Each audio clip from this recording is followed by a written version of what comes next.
apologize for the delay. If we can stand for the pledge.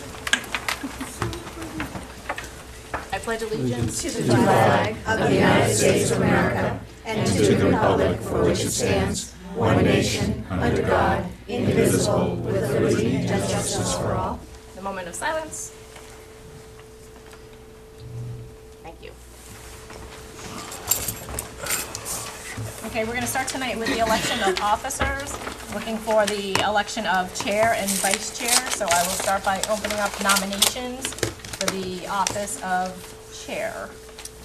Do I have any nominations? I'll make a motion to nominate Philip Pancos. I'll second that. Philip, will you accept that nomination? If that's what everyone wants, yes. Do I have any other nominations for chair? I would nominate Henry Boyle. I would second that. You have a nomination? Huh? Okay. You don't want to accept it? Okay. So Hank was nominated and seconded, but does not want to accept that nomination. Do we have any other nominations?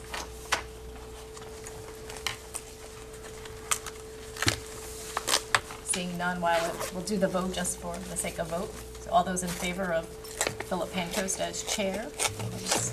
Are you abstaining? 1, 2, 3, 4, 5, 6. Dan? Oh, we Okay, all forgot those to in- call Sue. Oh, That's what we forgot to do. Honestly. Sorry. hold on, do we have her number? I don't have her keep number the chair back, memorized, so. 660 Hang on a sec. What's the zip code? 660 zip code? 603. All right. No, but Keith, you don't have to dial 603 on that, just 660 9955. I don't have another one. Dude, you're on the looking at that. I didn't have that. Thank you. So her kids can call her. Thank you. Sure. Thank you, Dan. Good evening. Good evening, Sue. We were just starting and we realized we forgot to call you. Our humblest apologies. Stacy Right, just yeah. asked for nominations for chair, and Phil's been nominated, but would you like to make a different nomination? No. Okay, so let's vote one more time. Let's get back on track. We have Sue on the phone now. So all those in favor of Philip as the chair, please signify by raising your hand. 1, 2, 3, 4, 5, 6. That's her yes. Sue, yes, no? Sue? Yes. Okay. 7. All those no? No, in opposition? Actually, I don't think, excuse me, point of order. The rules signify that you just take a vote, period. There's no, there's no abstentions, there's just a vote for yes. Fine. We don't, Okay. this is, go ahead. No, I guess since I don't, other than as a board member, I think that in the past, there has been up, down, and And an abstention. abstention, absolutely, Right. there has been. Yeah, we have historically been operating that way. And I don't see any reason to depart from that. Well, as another point of order, though, if our rules signify to do it one way, should we not then have the HR committee look at the rules and find out whether we should keep it that way or do it as the practice we've been doing? Because the rules say you just take a vote, and whoever gets a plurality of votes makes it. I don't see what the difference is if Well, we it's what the rules choose to get everyone's opinion in it. I think we need everybody's opinion. Do you know which Yeah, policy that is? Because yeah. if our policy is wrong, we should address whether or not to fix it to what we're doing. I mean, that's typically what we do in HR. That is, you're absolutely correct. We Yeah. can look at that. Okay, so we'll continue with the process that we have always followed. Any abstentions? Somebody's weighing in. Philip, you abstained. I did abstain. Dan, did you have an I'm abstention? gonna Do go you- with the rules. So you're not gonna vote at all? Correct. Okay, so it's 7-0-1. Motion passes. Congratulations, Philip. Would you like to take over, or would you like me to do vice chair? Go ahead. Okay, I'll open up nominations for vice chair. Ginny? Diane? Okay, Ginny's nominating Diane. Do we have a second? I'll second that. Keith a second. Do we have any other nominations for chair? Vice chair. But that's okay, if you want to do that I again. get to do this once a year, you know? Do we have any other nominations for vice chair?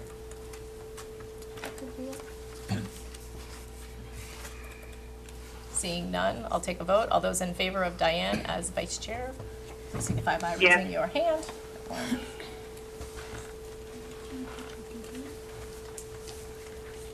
Either of you, yes, or I have 1, 2, 3, 4, 5, I'll go yes. 6.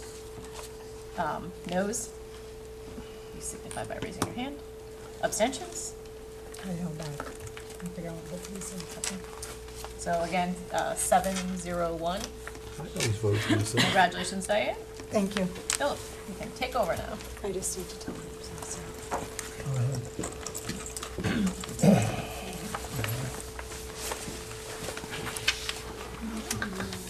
So I looked all over the place. I was wondering if I could find this. I need a motion to approve the March 5, 2012 school board meeting minutes. So moved.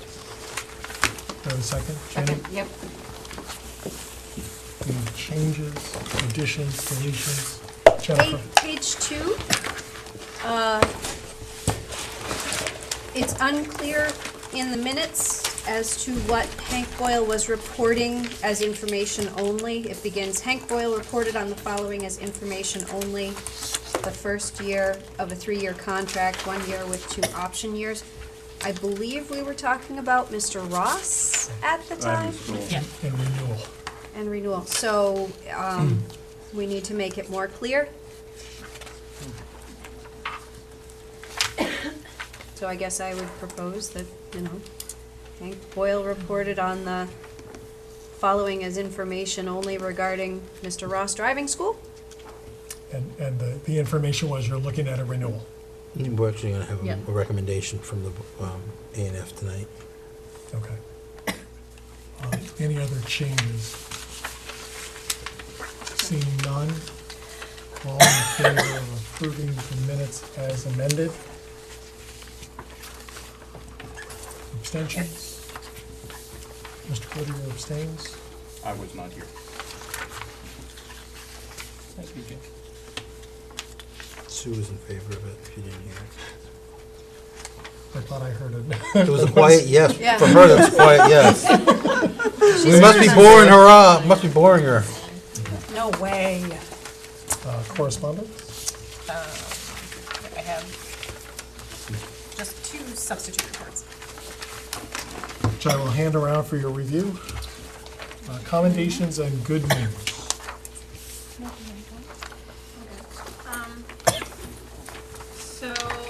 For NHS, the Penny Slam is coming up, so they're all preparing for that.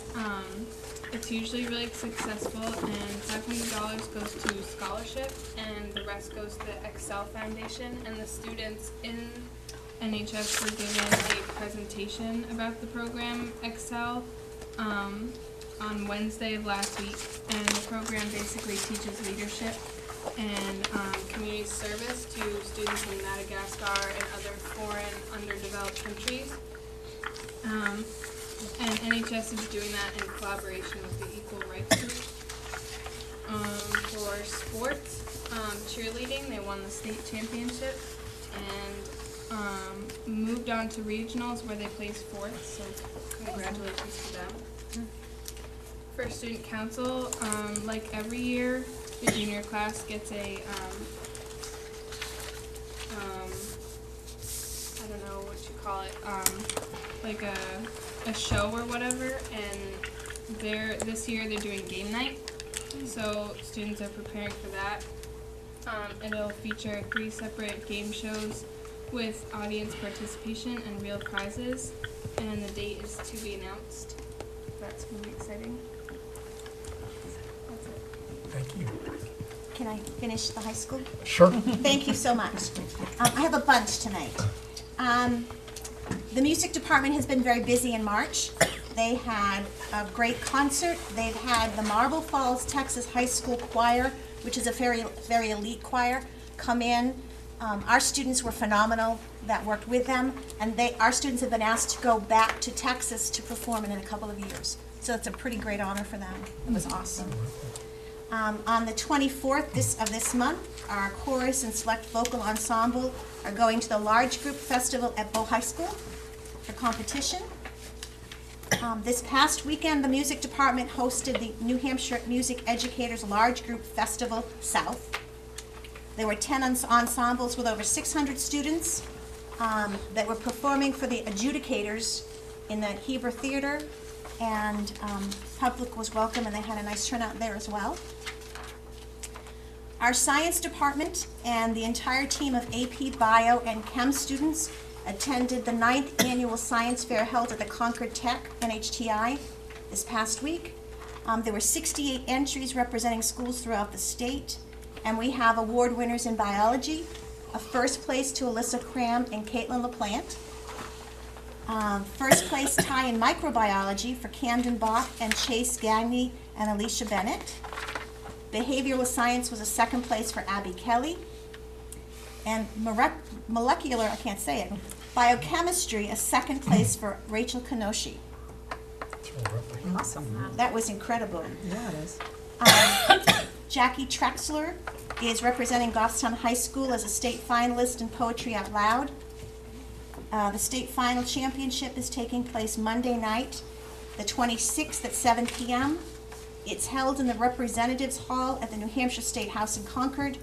The event is free and open to the public, so we'd love people to go visit and support Jackie.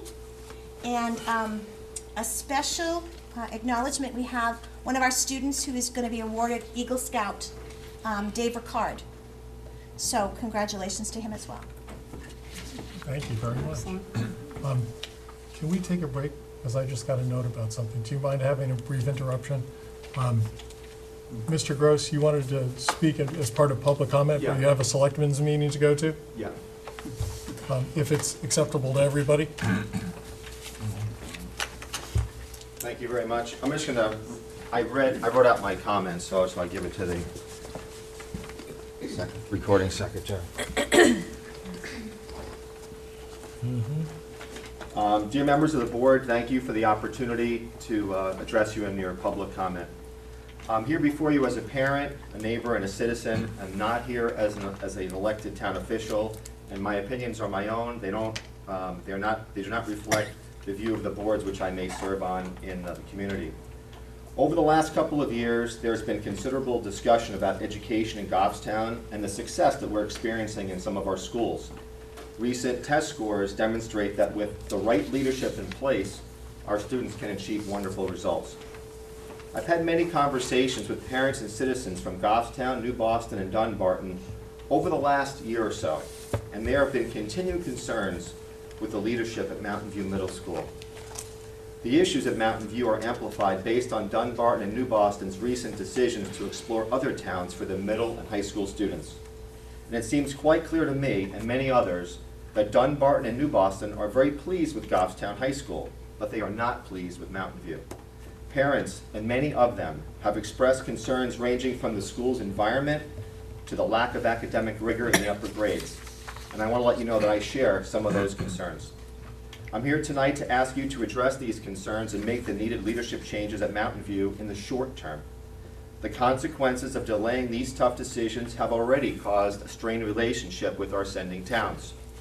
We should not jeopardize that long-standing relationship and risk losing valuable revenues because you as board members wish to continue on that same leadership path.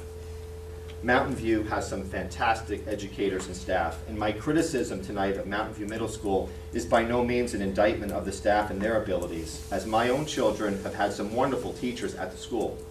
However, the community, and more importantly, each of you, should think about these questions. Are we advancing student learning with the current leadership at Mountain View? Are we attracting and retaining the most qualified teachers and staff at Mountain View? Is our school community more cohesive based on the culture created by the current leadership? Why are we experiencing improved test scores at Goffstown High School and in many of the lower grades, but not at Mountain View? And most importantly, what message are you, as board members, sending Dunbarton, New Boston, and Goffstown residents when you fail to make the changes needed to make Mountain View a better school? As a parent of 2 children who recently attended Mountain View, there is a very noticeable culture difference between Mountain View and the other schools. Quite honestly, there is a lack of energy and excitement at Mountain View. Having 2 students currently enrolled here at Goffstown High School, I visit this school quite often. The staff at Goffstown High School continually demonstrates incredibly high levels of engagement and passion, and you notice it when you walk through the halls. The energy here is everywhere. So it begs the question, if our kindergarten, our elementary schools, and our high school can demonstrate high levels of teacher and student engagement, why shouldn't we demand a more dynamic culture at Mountain View? Isn't that a leadership issue and responsibility, and shouldn't this be addressed? There is simply too much at stake with the status quo at Mountain View Middle School. Dunbarton and New Boston deserve better. They are paying tuition. We as Goffstown residents deserve better. And most importantly, our students need a leadership change. Thank you for your time. Thank you. And And here's extra copies, if anybody wants it.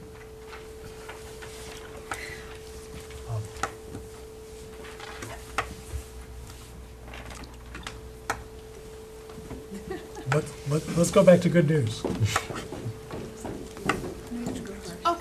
Actually, would you? Would you like me to go first? I would. I don't have quite as much as I normally have, but Okay. we had a little week off or so. First of all, on March 14th, the Arts Festival was held at Mountain View Middle School, and we had the music department and the art department had their big festival that they have once a year to talk about all the good things that the kids have been doing. And it was very well received, probably way over 400 kids, parents, very well received, and it went over very well. On Thursday the 15th, the faculty basketball game was held, sponsored by the student government. The kids actually beat the teachers by 2 points. Wow. Good thing. We had 2 DI teams, Destination Imagination teams. One was a first place winner, the Project Outreach World Canvas Challenge. Their team is moving on to the state tournament. And the second place team winner was the Solar Stage Challenge. So both of our DI teams did very well this year. We have a national geography bee entrant. Henry Aslan qualified to represent MVMS at the state level for the National Geography Bee. So he went on and got the district one, got our school one, got the district one, is moving on. Good for him. Wish him well.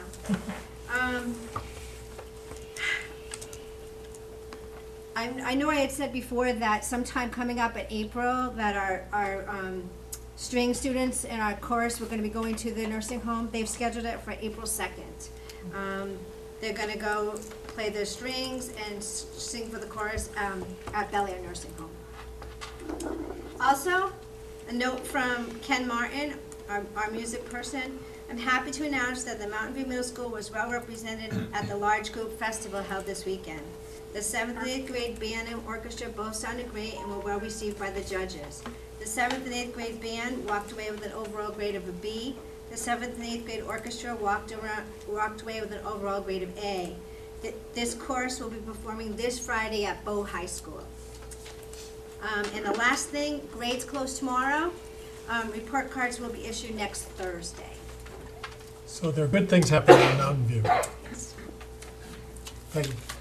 I have for Maple Avenue, next week, the week of March 26th, Alice Ogden, a basket weaver, will be coming to work with all of our Maple Avenue students. It should be a lot of fun. So we have that. Our teacher workshop from last week, we just wanted to thank the PFT for providing lunch. We are currently, we're having a quilting bee at Maple Avenue, so the quilting project still continues, except these quilts will be donated to other organizations. And last but not least, just a congratulations to the 3 Maple Avenue teams that put on fabulous performances at this year's DI regional event. Terrific. And that's all I have. Chin. I wanted to just bring up that the winter sports teams all made it to playoffs. And I went to an incredibly exciting John Stark Goffstown boys varsity basketball game, which depressingly was lost at the buzzer. Honest to Pete. And the basket went, and the buzzer went off. It was just, but it was incredibly exciting game, and the boys played very well. Any other good news? Seeing none, I'll open the floor up again for, go ahead. Could I just make a comment, and you can use this as public comment if you want to. I was on the area agreement committee, and a bigger concern to New Boston and Dunbarton was that Goffstown support their school district. And I think our voters should know that by not voting in our budget this year, that was probably a bigger problem for that agreement to continue than leadership at Mountain View. I would add, or whatever it's worth, because I also sat with that group of 20 people throughout a whole host and raft of meetings and listened to the concerns that were voiced around that table. I will tell you that for somebody who was not at that meeting or any of those meetings and didn't have the benefit of listening to the people who sat at that table, I would say that the conclusions are a grasp at something that was not reflected in any of those meetings. And I would say that the people there fairly represented the stakeholders in both Dunbarton and New Boston, and not only were there members of those boards present, but there were also members of the community who chose to sit at those meetings, and who, when they expressed the desire in speaking about any concerns that they had, were given the opportunity to do so. Any other public comment? Please.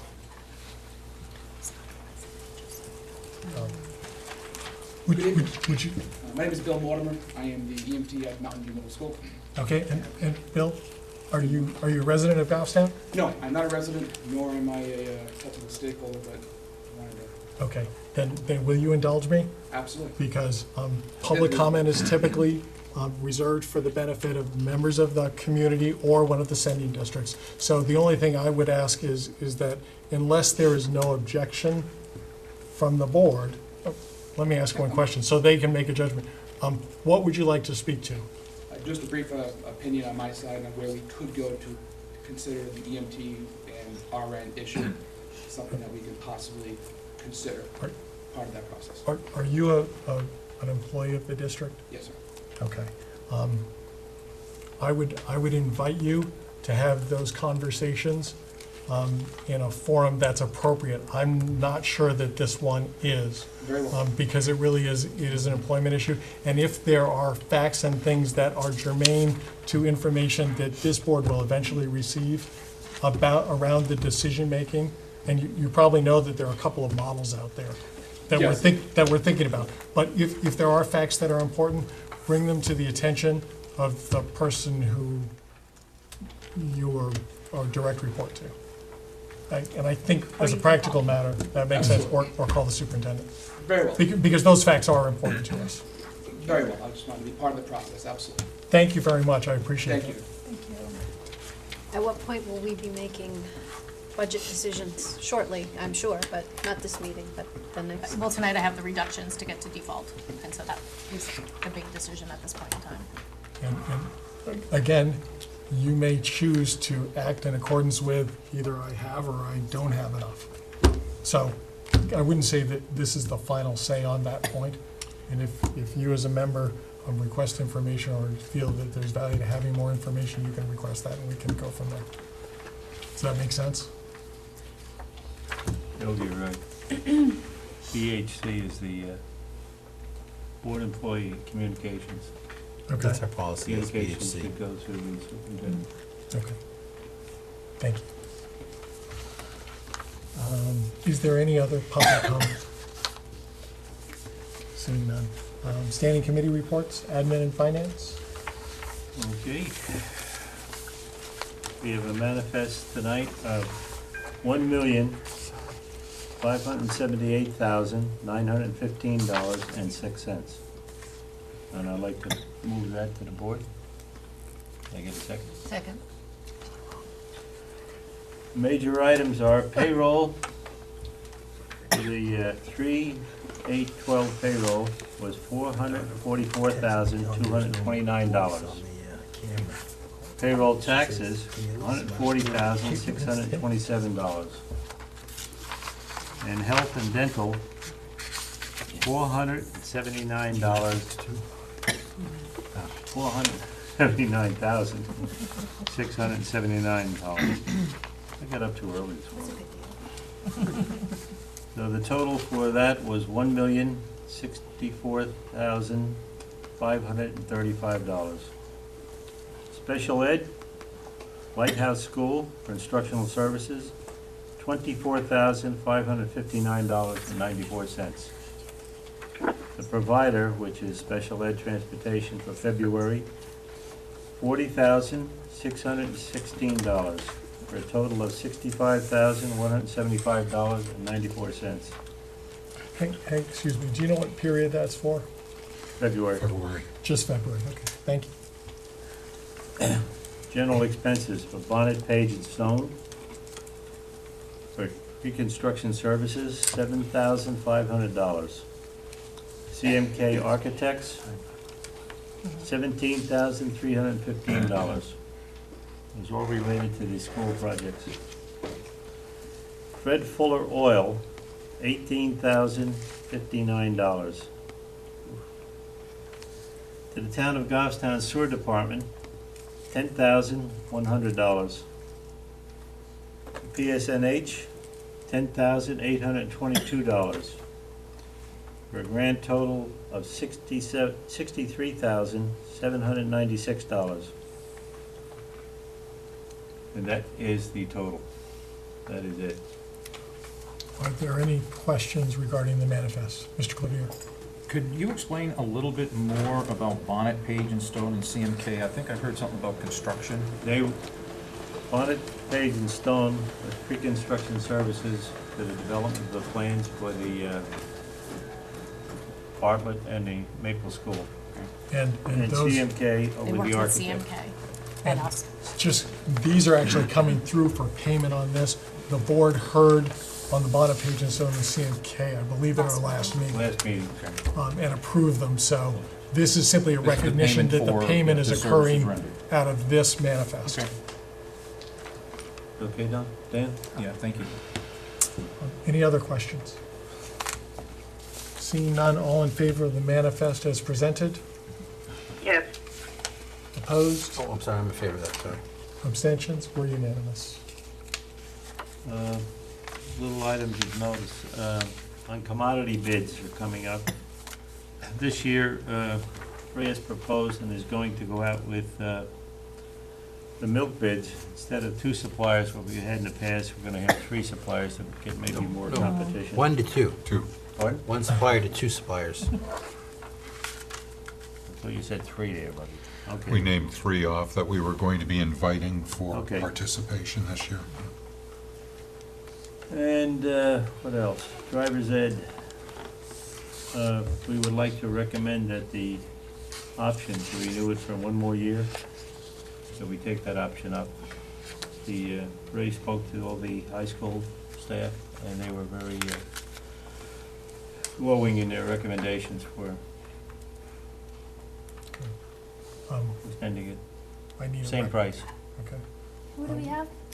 Mr. Ross is driving. Mr. Ross is driving. And correct me if I'm wrong, we started with a 2-year contract with the second year as an option, or was it a 3? 3-year contract, contract. 2 option years. 2 option years, and this will be the first of the 2 option years? Yes, Okay, and so we'll go through this process again next spring? unless they pass a new law up in Concord. Okay. Yeah. We'll probably still need a driver's ed program, because by law, we're required to have one. But they may not get as much service. For those who don't know, there's a bill that just passed through the House to the Senate that will eliminate the need for a driver's ed program. You can do it online now. And so that will be an interesting shift for people. It's cheaper. Yeah, really? Yeah, the insurance rates will go up. So, because so of it. we're gonna have something called We Driver's Ed? Yeah, so it'll be all online, and Basically, then yeah. it actually increases the parents' responsibility by, I believe it's 10 or They have to 21. add 10 more It's hours 10 more of hours that parents will have Parents to have to drive. give the 10 hour, parents can give the 10 hours of driving on the. 20 hours. Driving. Yeah. So, so That's scary. That's scary. There's some bad drivers. having said that, I need a motion to continue the contract. I'll make the motion that we second. continue. Judy, seconded by Keith. All in favor? Can I have a Aye. question first? Yes, please. What's the, do we have an oversubscription of attendance, or is attendance full? I mean. are we- Attendance has been full, in fact, Full. I Are- think there's another driver's ed company that comes here as well that picks up kids, so She they goes. definitely get full service. Yeah. So They're- we they're- actually haven't, have the potential of having more, but Mr. Ross can't take any more. Does this prohibit us from contracting with someone else to take the abundant? No, I think the rest figure, like the rest, there's other driving companies that they come here. They always have the option, they don't have to exclusively use him, but we allow others to come here, they just have to sign in and sign out versus our kids. But as of, the big change for us, and it will be something we'll have to look at in the future, is that we used to get some reimbursement from the state, we no longer get that reimbursement, that has shifted 100% to the student. And so that may be something that at some point they change the requirements that we perhaps don't have to even offer driver's ed, particularly if it goes online, so we'll watch for that change, but, So the reason we do it is because we can have an umbrella of insurance for no, they have to No, cover their own no. insurance. Their Just by law, we have to, their insurance we have to protects provide us. it. Their insurance protects us. It We have, does. by law, we have to offer driver's ed, so it's This is basically how a we contracted do that. service. Okay, thank you. Probably should we do the vote? So there's zero budgetary implications. You probably All should in do- favor? Yes. Opposed? Abstentions? We're unanimous. Hank, anything else? That's it. Moving along to human resources. A lot at Human Resources. Since we didn't have a C&E meeting, Wait a second, you were there 15 minutes, I called. we were able to have a 2-hour meeting. And we found out we were much more productive when we were actually able to spend time looking at them. So I do plan on trying to be on HR again, and if so, I'm hoping that we might be able to regularly schedule a 5 o'clock to give us some actual time to be able to go through these policies. We were able to go through at least 8 of them and touched on a couple others, which we asked for more information. About the athletics that was brought up last time, we have gone back to request more information from the schools to come back to the committee to see what their opinions are, what would be using, what we're seeing in other towns and model policies and all of that. So that'll be brought, and we'll probably discuss more in the That coming was, months. just so that everybody here will know, that was with regard to the Clean question of slate. whether or not to bring the spring to the fall with a clean slate. Yes. Okay. A number of policies we just reviewed and didn't have any changes. We looked at CBB. We did add a colon into the legal reference section, but we didn't change the policy. It was the typo in the legal reference section. CHB, CHC, CHCA, all reviewed. All of these were packets of policies that haven't been looked at in 10 years. So that's where we've been pushing of reviewing some of these old ones, either seeing if they're good or if there has to be changes. That's why you'll see first reads, they're all in section C, because that whole section pretty much hasn't been looked at in like 10 years. Some have minor changes. Do you want, it's new business, do you want me to just address it now or to wait till after? I think you're on a roll. Okay. So this is first read, you can take a look at.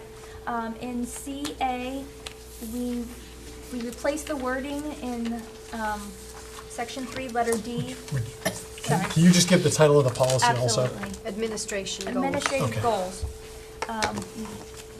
We just tweaked the wording to what is in the model policy. Pretty much providing access, we put encouraging improvement. It just seemed to flow better and have a better idea of what we were trying to do. In CB, I think that one was the biggest change, where we were, that's the school superintendent. And even that, it was kind of just more of an update to change for what we've had to what the model policy is now, which kind of just points out a little bit more specifically of what the roles are. In CBF, let me find out which one that one is. We don't That have one, CBF. yeah, CBF is not up this one. You'll probably be seeing that later. We're actually looking into that a little bit more. CH, which is policy implementation, is a tiny change. We're just changing school system to district to be more in line with what all other policies have. And in CHA, and kind of with it CHAA, which is the development of regulations and the staff advisory role in the development of regulations. The goal was to fix again kind of some of the wording, changing school board to board, changing school system to district, and then a lot of it was very similar. So in CHAA, we tried to combine it into CHA. There was no model policy for CHAA. So we were trying to kind of consolidate and put it together, so that was the point of the deletion and kind of merging it in. So those are all up for first read. And so we'll have a first read. Skip a meeting. We skip a meeting, and then there's a second meeting. So if there are any questions surrounding the policies, the opportunity, and probably the best opportunity, once you've had the opportunity to reflect on them generally, will be at our next meeting, and then there'll be a vote in the following meeting. Yep.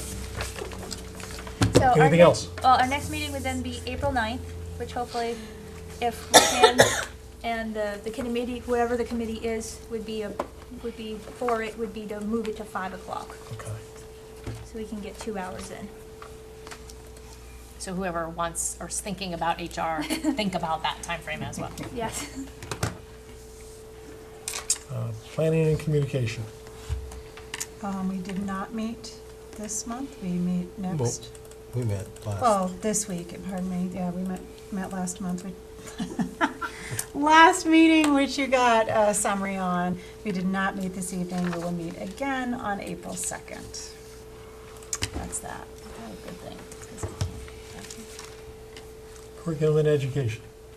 Our next meeting will be on April 9th at 7 at the SAU. And if I may, at this point, there was a commendation I forgot to give. Please. And that would be to our Hank Boyle for having the town report dedicated to him for his years of valuable service to the town, which I think makes him a very valuable member of our board, having been on many boards and serving the town on many different capacities, so round of applause. Congratulations. Thank you very much. Thank you. Thank you. And we are lucky to have you. Thanks for hanging in there. At your age. He's right.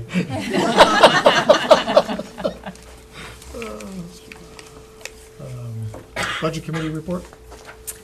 Budget committee has not met since this board has met last. The next budget committee meeting is March 21st at 7 o'clock at the town hall. Superintendent's report. The Hampshire School Boards Association has their orientation and refresher workshop for any new or experience. If you didn't get a copy of this, Dan, if you're interested in going, we can sign you up for it. We'll process. I'd like to see a copy to find Okay. out when it is and whether it Yep, be. actually, you can have that one. Yeah, when is it? Thank you. What's the Because date that on it? was good. It is good. It's a good workshop if you haven't been in a while. It just kind of refreshes you and Thank you. reminds you. Dan, if you're interested in going, just let me know, and we can sign you up for it. Okay. Get you all I enrolled. was impressed when we went, how many veteran board members went. I remember noticing that there were Yeah, quite it's a a few. good, yeah. I did want to share, one of the things that I was working on after the budget process was kind of a summary of, I worked with Steve Fountain to try to create at least a database or some information on our athletic parent support, how much they support, how much they do fundraising, how many volunteer hours each group does, what it costs them personally to pay for a sport and equipment and stuff. And so I received Can you see it, Sue? 9 or 10 of them back. So this is just information for you, but I thought it was valuable. When you look at some of them, such as the Goffstown Grizzlies, 1,800 hours of volunteer time. They do fundraising. They raise over $13,000 a year to sustain the sport. They provide meals between players. So we get a lot of support from our parents in addition to what is in the budget. I think when you look at this, our groups do a lot of fundraising to support our teams that we don't. Another, like girls soccer they pay 240 volunteer hours. They provide 2 paid coaches to our teams that we don't pay for. And so again, this was just information. I did not get back from all the responses, but I'll continue to work on that and update this as I get them. But this is a start to be able to explain to people what we actually pay for and what is donated to us. Thank you for doing this. Thank you. Does it make sense to make this document or something like this available? Because I'm sure that the conversation will come up about pay to play and. Yeah. I mean, it's certainly a public document now that you all have it, Yeah. so. It is. But I'm thinking on the Put it web. on our website. Ginny? Just in looking at this, I think what we're getting per student right now is probably much more money than we could ever ask them to pay. I think we're probably better with this system than we would be for pay to play as far as what our return would be. Yeah, and that's some of my concerns, like particularly like when you look at football, how much they actually raise. If we started to say, okay, you don't have to pay $50, are they gonna say, fine, then I'm not fundraising the $13,000 that we donate in the football? That would be my concern too. Two different groups, so. It changes the whole It changes the game. atmosphere, attitude. Yeah, right, so it just, and again, this is just good information for the board to have, so you know what is actually being fundraised. I guess one of the other, these are useful facts, but there's a story that goes along with this. And it's a story that recurs every year. And to that extent, I think that one of the ways that we might talk in a more fluid fashion about this is by writing an article. Yeah. So if this is something that falls under the auspices of PNC and there's something to be done with it, it may involve working with administrators, coaches, et cetera, to sort of craft something that makes sense, as well as volunteers, because they're the people who are actually out there doing the work. But, a quick look at this, even if we just multiplied by $10 an hour, if that was the going wage for the volunteer activities, and that might be high, it might be low, I don't know. But there's, tens of thousands of dollars in hours invested that is not spent by the district and generally comes from a relatively small number of people. And if we then add the dollars to that as well as the donations, it goes up almost exponentially. So yeah, there's a message there, a story to be told. I have a couple questions, Bill. Dan? Where did we get the number of volunteer hours provided? What's the source of From the those? parent, whoever's leading the parent group. So the district parent level. group would have sent us. Yep, I sent it to Steve Seifert, sent it out, the athletic director sent it out to all of the parent groups to complete. Okay. So this is directly from the parents. Is there a way, question number 2, to get the number of students who are involved in each of these activities? Let's say, I'm trying to, because we can define that broadly or more narrowly. Those who would be directly involved, like girls soccer, how many would be on the field playing? But then there's also, I guess, support that might be, I don't know, what they call them, equipment managers or things like that. Do they count in as part of that? Yeah, that I don't necessarily know we have. What I can tell you is how many kids are enrolled in that sport. That would be great if I got that and we could take a peek and add that in the column. And that would be an estimate, because every season it would change. It changes, and it might even change during the season, understand. It would be interesting, because I think you make a really key point, is that there are other people who may not be on the field who may benefit from their participation either with the team or for the teams, that aren't necessarily volunteers. And they probably quite enjoy what they do. I mean, the water boy, he enjoyed what he did. He got to play after a while. Okay, continuing on. Yeah. Goffstown High School, I forget where it was.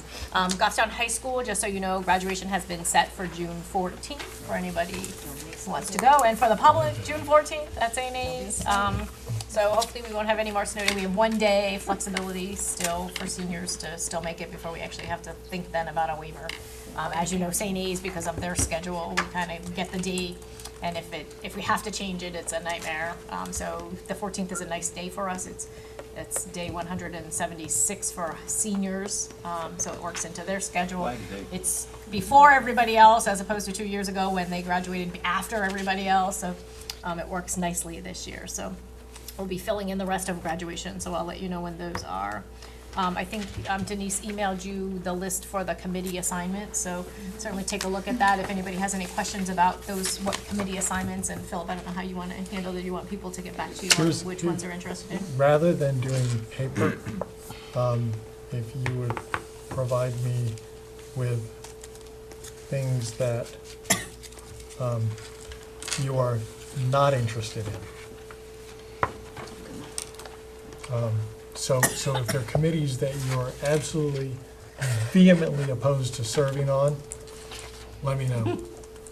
And then one of the things that will be important is, where have people served before?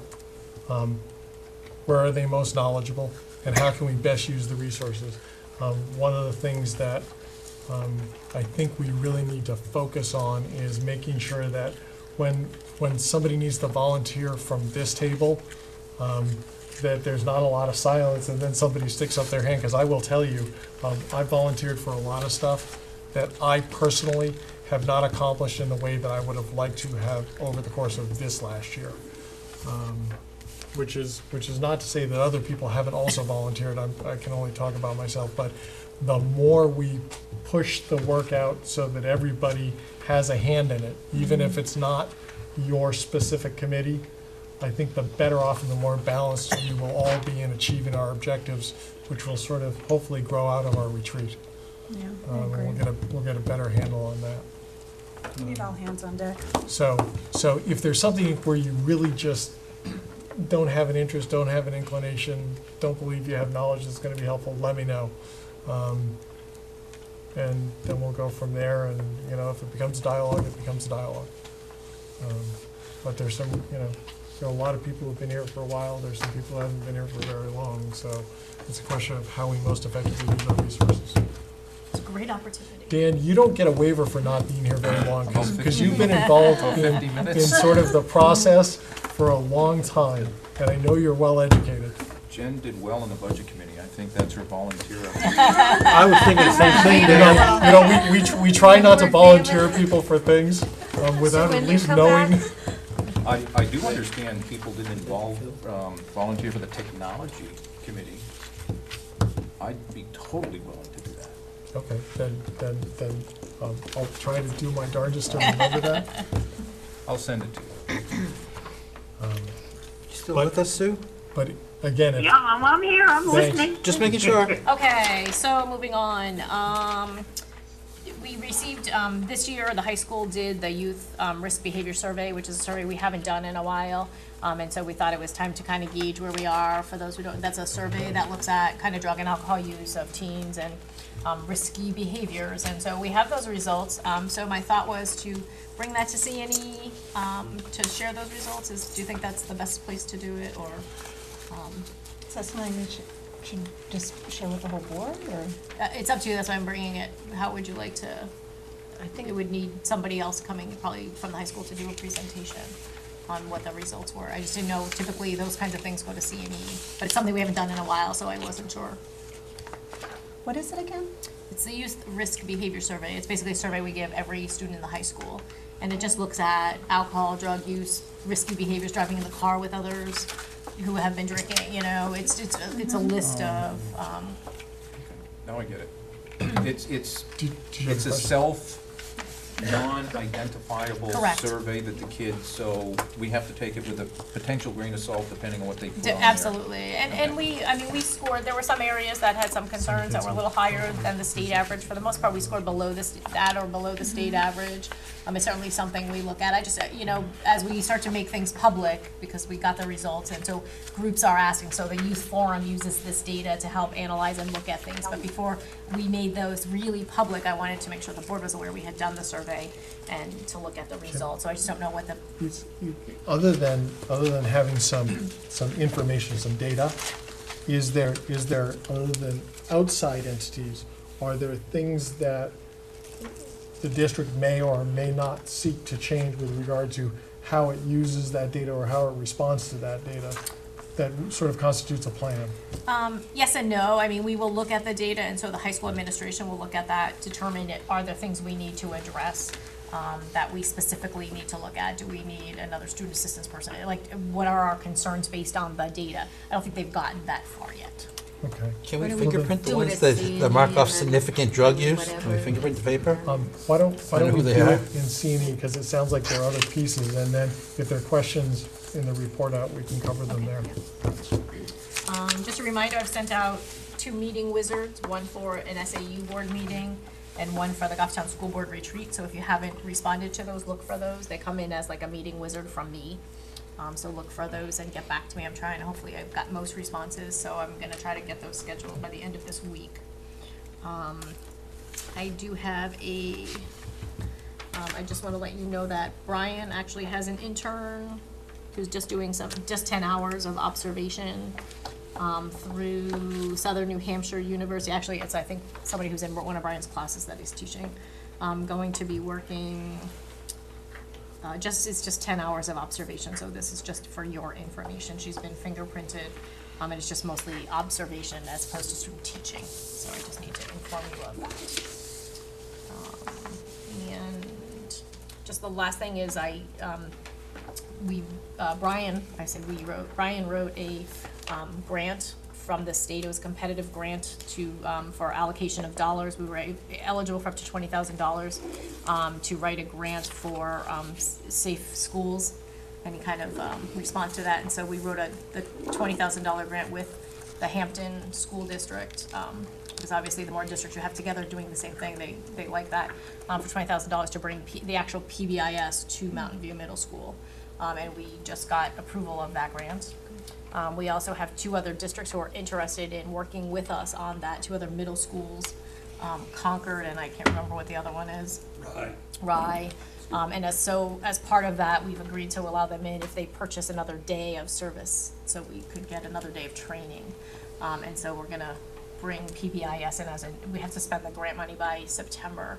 But that will allow us to spread it through the year as well. And so we'll be working with 4 other middle schools, so that we'll have lots of ideas and places to bounce off of, and models. And so we'll be looking to do that wholeheartely for September. So that'll push PBIS from the elementary schools up into the middle school? Correct. Okay. Yes. And when you look at the program and the training that'll be going on, does it involve staff from each of the grade levels? Yep, we're looking to create a leadership team, and so they would be the ones doing I think it's a 4-day training over the summertime, plus some backup training now. So it'll be 4 days, it'll be a leadership team, so we're looking probably for somebody from each grade level, different content areas, special, a variety of things to bring back so that they would be able to come back and look at what that program looks like at Mountain View. So, and I talked to the staff the other day at the teacher workshop day, and it seemed to be very positive. I think people were excited about it and looking forward to it, so. And is there somebody there who will spearhead it, or? We've asked PJ to do that, as part of the person who kind of does the discipline and has that leadership piece in the discipline, and so we thought that was a good connection for him to take on that role, so. Dean of Students, Discipline, will Yep. do the PBIS program. Yeah, that's our goal. Hey, Mr. Cloutier. The training that's done, is that done during the day? Yeah, in the summertime, we're looking at 4 It's days in in the the summer. summertime where the students aren't in Right. school, so there's probably an extra stipend, part of the Yeah. grant that we can give to the teachers. And that was who part of the attend grant, we it. pay them $25 an hour, Okay. to do the work. Yep. Cool. Number two, we've done this at Bartlett already. How much was the And Maple Ave? in Maple No, Ave? we haven't done it, Maple Ave has kind of I done thought Maple our Ave- own, No. no, Maple Ave. Oh, they haven't, okay. Actually Bartlett and New Boston Central School. Right, the have been Boston our Central 2B. School. What was our contract for them, and is it the same company, or are we going yeah. for an RFP? So when Bartlett did it, it was, the state had this huge PBIS grant, and so we got a ton of training and a ton of stuff for free. We didn't Okay. pay anything for it because it was through this grant you applied, but it was a different, you had to have 90% of your staff on board. It was a very complex, comprehensive system. The state stopped doing that grant. And so this is just another competitive grant that we were able to access. It's going to be the same people who did the Bartlett PBIS, so we're hiring the same people to do the program. So the program in itself, it'll be a shorter period of time, but it will be the same people who are helping us coordinate it. Did we ever get a synopsis from those who attended from Bartlett, what they thought about it, that I might be able to read? Do you remember? Like, No, I- It was quite a while ago. Yeah, I mean, we're talking before my time, so we're talking at oh, least. so it's been a long. Yeah, they've been doing it at David least came to 7 the or board, 8 he did a quick years. presentation on it, so maybe David might have some notes, but Okay. Yeah, they've been doing, I mean, the original PBIS grant is gotta be probably 8 or 9, 10 years old, that they had COVID. And it was huge, and we were really disappointed when they stopped doing it, but they allocated the money to other places. Thank you. That's all I had. That was the end. New business. I have a field trip, actually, I have 2 field trip requests. One came in today, so I thought I'd bring it in. The one on your list is, we have a request from Eric Romaine, to bring 12 juniors. This is a repeat out-of-state field trip, which is why it's coming here. 12 juniors to go to view the reenactment of the Battle of Lexington and Concord in Concord, Massachusetts. It's part of the AP program. They've done it for several years. They'll take a bus down there. And so I'm looking for. And that's a repeat? Yep, it's a repeat out of state though, that's why it's coming Dan, forward. so that you're aware, Yes. if something has already been approved before the board once for field trips, Yep. it's brought before us again, but it doesn't require a motion unless there's a reason not to do it, Okay, okay? but we can ask an additional question if we. Absolutely. Yeah, I'm kind of curious, where, this is one of the costs that would be borne, we buy the bus. It's by, and- yeah, it's $33 a person for a student to go. Okay, and we bear that in our budget. No, this is actually, when I say this is the cost to the student. They are getting nothing paid for we cut that out of the budget. Okay. So the student is picking up the entire cost. We have some money, if there's a student who can't afford to go, we would supplement that. We've kept some money in the budget, but all field trips have been paid by students. They're leaving at 4 a.m., arriving in Lexington at 5:30. The reenactment starts at 7:30. Do they get the opportunity to write a report? This is part of the. It's part of the, yeah, the the AP grading course. and Yep. I'd be interested in reading some of those if they're available at some point. That's I good think that would history be up to lesson. the students. That would be up to the students. Okay, do they do turn them in for grading? Sure. Yeah, I'm sure there's different activities I that are I assigned. expect that they do, but We would want to talk to Eric I don't. to see if they could be shared, or what they It thought. would, ultimately, it would be up to, if there were a report authored by a student, Yep. I believe that ultimately, to the extent that they wanted to share that, it would have to be their decision. Sure. Yeah. But the process to request them to see if they would be willing to share that would be what?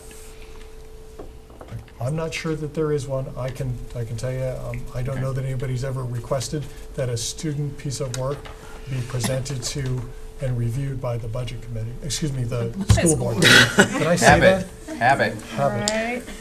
Yeah. Well, I think so- it's more curiosity to see how the field trips are working is really where I'm coming from, to see, and plus it's history, and that's fun stuff to read about, to see how it affected them. And it's an EAP class, I think they would do a great job, and it would help. So if you could find out if there was a way for that to happen, I'd appreciate it. As a proxy for that, would it achieve the same objective to either see or hear about what the plan looked like and what the feedback was as a result of the trip itself? Maybe even better. I'm thinking, why didn't you ask Stacy to do an invitation for them to come and share about it? At this juncture, let's find out, and then we can come back and revisit. I We have a agree, policy on because it. I think that's kind of micromanaging when we ask kids to Well- prove the value of their trip. I don't think it You was, know. I don't think that's my intent. My intent isn't to micromanage, it's to really get a positive outlook to show that these trips are worth it. Look what they're getting out of it. Okay. History is great, we can learn from history, and that's where I'm coming from. I will, what I can do is And I think- inquire as to what the, Ask from ask this some trip, kids what to are they come in actually like we doing? usually do. I don't want to see any papers. Let me have a conversation with Eric and see what might be most valuable for this board. I was thinking more of them just coming and Come in, sharing. like Yeah. they usually do, and Right, give us a that's what I would little- like I to think see. that's a great idea. If you've ever been, Yeah. it's the most awesome thing ever. Really, it's very, very interesting. Do like Jean does, she gets the students to come in and tell us about Well, mock yeah. Congress, you know? Absolutely. We're gonna win some prizes this week, so. Is it this week that you're going? Yeah, Thursday and Friday.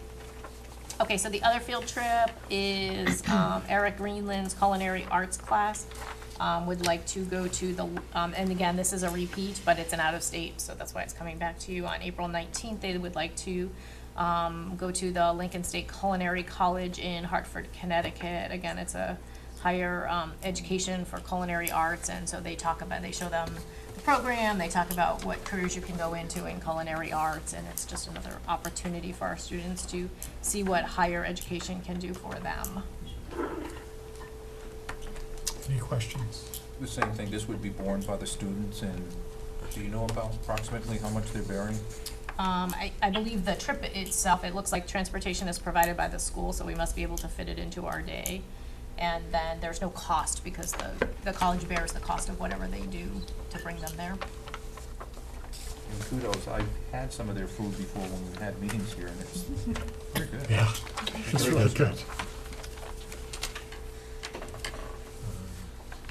Administration and food service job Yep, description. so if you recall, a couple of meetings ago, I talked about Carol and I working on updating our job descriptions and trying to create job descriptions for ones we don't, and it's been a project we've tried to work on, and the question was, where should we bring them? Because it's been, some of them were 10 years old, and so the board thought, let's start here and see if this board wants to approve them versus bringing them to C&E or however you would like to look at them. So I have job descriptions I'll pass around for, one packet is administration, so it's principals at all levels, curriculum coordinators, dean of students. And then the second is, Megan, who's on the agenda next, has created job descriptions working with Carol for our food service folks. And so one of our ultimate goals is to tackle all of our job descriptions and have them aligned, looking the same. Right now, different administrators have done them over different time periods, and so we wanted to make sure that they all look the same, have the same ideas and responsibilities. So these are for your review, and we'll see them again on the next agenda, whether you want to approve them, whether it's something this board would like to send to C&E to approve as opposed to this board, if you want to look at them in more detail. This is the after look, it's not the before look, so there's not a comparison. Correct, this is a new, brand new look. Okay. We tried to start over because many of them were so outdated that it was just time to just start from scratch. Okay. And so just so that everybody here has an understanding, if and when these are approved, if that's the course that they run on, how exactly will they be used? They will be used so when we look at evaluations, we can use them. You know, what are the expectations for a principal? What's the expectations for a curriculum? It helps us work with them to know what their job description actually says. So it really helps align the entire system of expectations. So when a head cook comes in and they're offered a position. We can say, they'll- here's your they'll- job This description. is their starting point. Correct. And at each step along the way during that person's employment, this would be at least the starting point for reviewing whether or not they're meeting their Correct. Their expectation. expectations. Yep. Okay. Any other questions? And we're actually doing this in all 3 school districts, so, All right. yep. And so So this is- we'll look at this again in 2 weeks? Can I ask you a quick Next question about this? You're doing it in all 3 school districts. Are they basically similar between all the school districts, the requirements or the expectations? They are somewhat similar, depending on the schools, because Yeah, like like New New Boston Boston is a might have little different- different, so they have like an assistant principal and a special ed facilitator, so they kind of take on different roles than like the middle school does, just because of the size of the school. They have different responsibilities. We align them a little bit different, Okay. so. Okay, next agenda item is the food service presentation, and so we have asked Megan, who is our food service director, Megan came in when she was first hired, and she's been here for a while now, so she wants to talk a little bit about kind of the state of food service at this point, and a little bit about the change in regulations and the impact that will have on food service for the upcoming year. Good evening. I will try to be brief if I can. I do have a handout for you, so if you could take one and pass it along, that would be great. Thank you for having me. I appreciate that. Well, thank you for working in the district. I'm so I would add, Megan has done a fabulous job. Well, I am fortunate to have a wonderful team in the building. Sorry, it's either allergies or a cold, I'm not sure what, so I did tell Ray if I begin to lose my voice, he has to take over. But the team has done a wonderful job doing everything that we've asked them to do. And as you'll see towards the end of my presentation, we really haven't asked them to do anything until we start in on these new regulations. It will be really challenging for them and for the students at times as well. So we're going to be trying to work on some ways to educate the students about what these changes are. And we don't have a choice. It's happening, and we've been waiting for a long, long time for this information. But I'll start at the top. Just to give you a quick snapshot of what we're doing this year. Participation, breakfast is down just very slightly. We're down from 197 to 192 a day, and that's district-wide. And when I talk about numbers, I'm using an average, what we call our average daily participation. We know we have highs and lows, and when we talk about staffing levels and those types of things, we talk about our average daily participation, so we can plan for that. Can I ask, I'm sorry, Sure. because it seems like an appropriate place. When you look at the number of students we're serving breakfast to, and you look at the aggregate number of students who are purchasing meals here, does it look to you as a percentage as though we're meeting the needs of students who would qualify for free and reduced lunch? It's actually right after the semicolon for lunch, for breakfast. For breakfast, we're all, because I've never had an original idea, by the way. We're only serving about 19% of the students who are eligible for free and reduced breakfast. There's probably a number of different reasons. Number one is busing. If the bus is late or they're running in. I know at Mountain View, they can be outside, and if it's nice and warm outside and sunny, that's where they are. They're not coming in to get breakfast. There are lots of different reasons why before school breakfast, it's a challenge. It's a challenge. A lot of districts look at a model of doing breakfast at the morning break time. And what that does is it actually guarantees every child in the building has equal access to that program. I do have experience with that in some of my former districts, and breakfast looks different. It's not a hot breakfast. It's more of a bagel and a juice or something like that. It's more of a cold breakfast. But that is a model that is out there, and there's a lot of pieces that go into putting that model together, obviously, because it affects classroom time, instructional time. There are concerns always about the mess, and how does that work, and those types of things. But before school breakfast, in my experience, is usually tough to get kiddos there. We're all running in the morning to get out the door, and hopefully it will start to pick up a little bit, but I'm just grateful that it hasn't really dropped too much. And the students who are coming in, they're hungry and they're eating.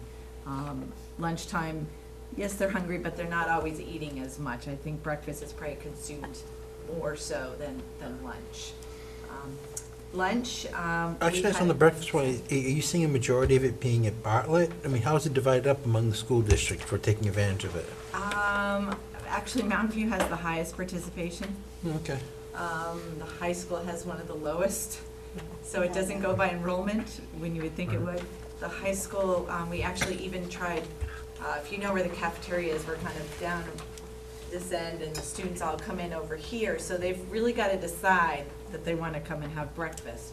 So for about 3 weeks, we actually served in the hallway by the gym, and our participation was less. We couldn't believe it. So we said, okay, we're all. You gotta get a Dunkin' Donuts franchise and start serving Dunkin' Donuts coffee. You'll be all set. I can't tell you how many we see out in the parking lot, so they're stopping on their way into school. Yeah.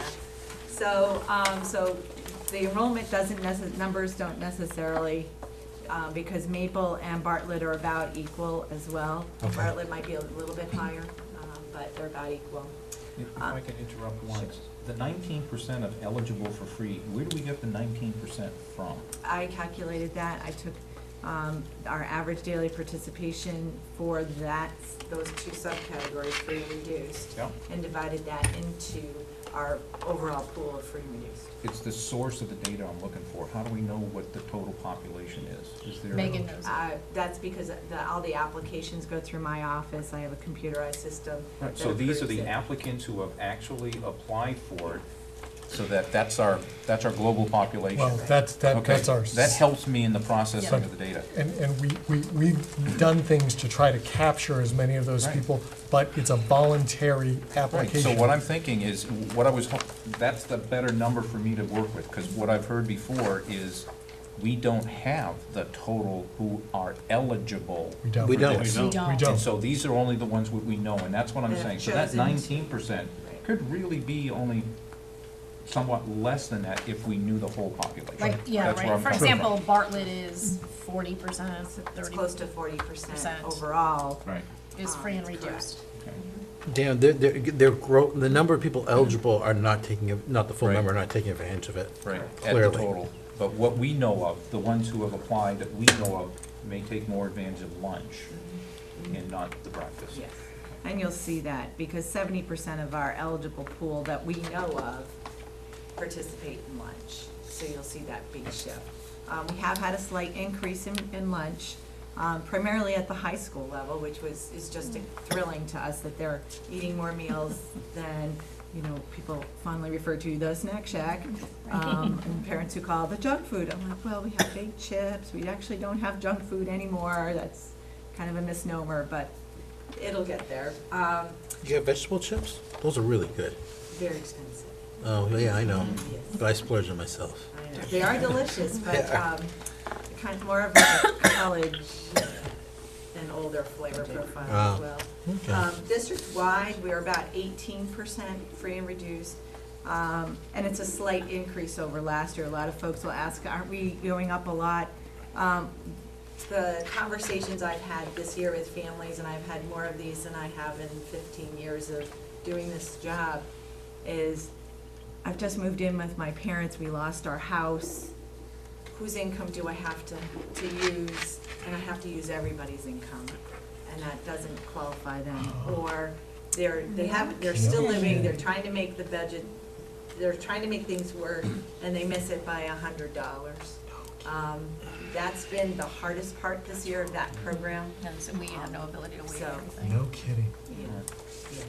Because that's a state mandate, and they do come audit this Yeah. on a yearly basis. And a lot of those families, when I have those conversations with them, I will say, because I know that we have Jill Drelleman, she's our homeless coordinator, and say, can I share your name with Jill so she can make an assessment? And Jill and I have worked a lot because we I have felt and noticed that we've had more families in that, because if they if she deems them as homeless families, then we can put the students right on the free program, so we can get them that help, another kind of avenue. So we've been working very closely to try and do that, but that's kind of some of what we are seeing in our program. I've listed a few. I'm just going to mention a few of our program highlights. The high school, we put in our triple S bar, which is soup, salad, and a sandwich. It is a pre-made salad, kind of my halfway middle to a salad bar. I'm still not a salad bar fan, but we started it as 3 days a week. We've actually expanded it to 5 days, provided we have enough folks here. What we've noticed is not necessarily a jump in participation, but for those staff and students who just want those items, they don't have to stand in the long lines. And I actually was observing the other day and saw they must have been football players or lacrosse players, because they were big guys grabbing a soup and a salad and thrilled. And they're like, great, we can go and sit and eat. So. I like it. I'll let the team know. But we've also been working on increasing our whole grains, our fresh fruits and vegetables. Pardon me. We do have the fresh fruit and vegetable program, which is new at Bartlett Elementary this year. They're the only school that qualifies. It would be lovely to have it at Maple, but because of the economics of Bartlett, that's where they qualify. And we provide a fruit and a vegetable every day to each classroom, to try and promote that students will eat them and enjoy them. It's a very different model for us to be thinking about, because we have a lot of money to spend, and it's a grant, so if we don't spend it, we lose it. So we are able to do strawberries for them in the middle of winter and those types of things. And it's been well received. Some classrooms eat everything we can send them, and then they borrow from the other classroom that maybe isn't eating as many. So that's been a really nice piece. And Cheryl Nault, our head cook over there, has really done a beautiful job working with the students and staff and preparing it and working out all the logistics. And she has a great time with it. She's done a very, very good job. Megan, can I ask you a question? What type of cost would be incurred if we wanted to do something similar at Maple Ave or at Mountain View Middle School? Very expensive. Our grant is for $10,000. A year, just each year. For Bartlett. For Bartlett, Bartlett. and that covers labor and supplies. So you're talking probably close to at least $20,000 Let's say about to do 20, Maple. Great. Three It would be times that. lovely, but I don't think that's gonna happen. I was just thinking, because, it would be great if we could try to target this young group at all our schools, just because I think it's having a great influence on the kids in Bartlett. I think we've seen a lot of research, if I'm not mistaken, a study was just recently released, correlation between diet and attention and behavioral issues. Right. And obviously trying to decrease the amount of processed food you're feeding children, increasing the whole grains and the whole foods. Right. How is that lining up with your program? I mean, obviously, we need to keep an eye on the bottom line, but I know with the new federal guidelines, you're required to increase this. Right. Probably if you carry on, you're gonna tell us. Yeah, that's age 2. Age 2, and that's where it Yeah. gets complicated. So far, it's easy. Financially, we're estimating that we're at a break even, basically, at the end of February. That's covering capital expenditure of 2 new ovens at Mountain View for about $4,600. We've had an increase through February of health insurance as people opt into it due to life changes. And that's how health insurance works. We've also had increased food costs. Number one, whole grains cost more. We've been trying to purchase leaner meats, more fresh fruits and vegetables. All of those things kind of roll into that, as well as at the high school, we've moved them completely over from an 8-ounce to a 10-ounce milk, which has been hugely successful. And we're hopeful that we will be able to continue with that product next year. I just don't know. I'm a big believer that, you know, we have great milk, it's good, the kids are drinking it, they're not getting it outside of school. And that's, if we're gonna overload them somewhere, let's overload them in a low-fat or a fat-free flavored milk, because there are just so many benefits with the protein, the vitamin D, the calcium, all of that. Did I hear correctly, are we going to be omitting chocolate milk and strawberry milk? No. We're not, okay. No, it just has to be fat-free. I Like see. a skim milk with flavoring added. So 26 grams of sugar, but it's. I will tell you, the milk companies have worked very, very hard to bring their sugars down. And they have been very reactive and trying to be proactive about that, which is, I think is great. Yeah. We're fortunate that they're doing that. So that's what rolls into the food cost expenditure. But we've been able to handle all of these so far out of our working budget, our operations budget. We haven't had to touch our fund balance at this point. I bet if we got rid of chocolate and strawberry milk, we'd have a petition from the kids to. Right, right. Oh, Petition, well, they'd when I storm our put it meeting, out never in the mind. cafeteria, it's, I mean, you're checking out more chocolate milk than you yeah. can shake a stick at. That's a lot. Some schools have done away with the flavored milk, and it's not like another food item. It's not replaceable, and their milk sales overall just plummeted. The students didn't just start taking the plain white Right. milk, it just didn't For, happen. and Like for any sometimes it athlete will out with other there, food it's the greatest recovery drink on the planet. No, honestly, I think a little fat in it isn't bad.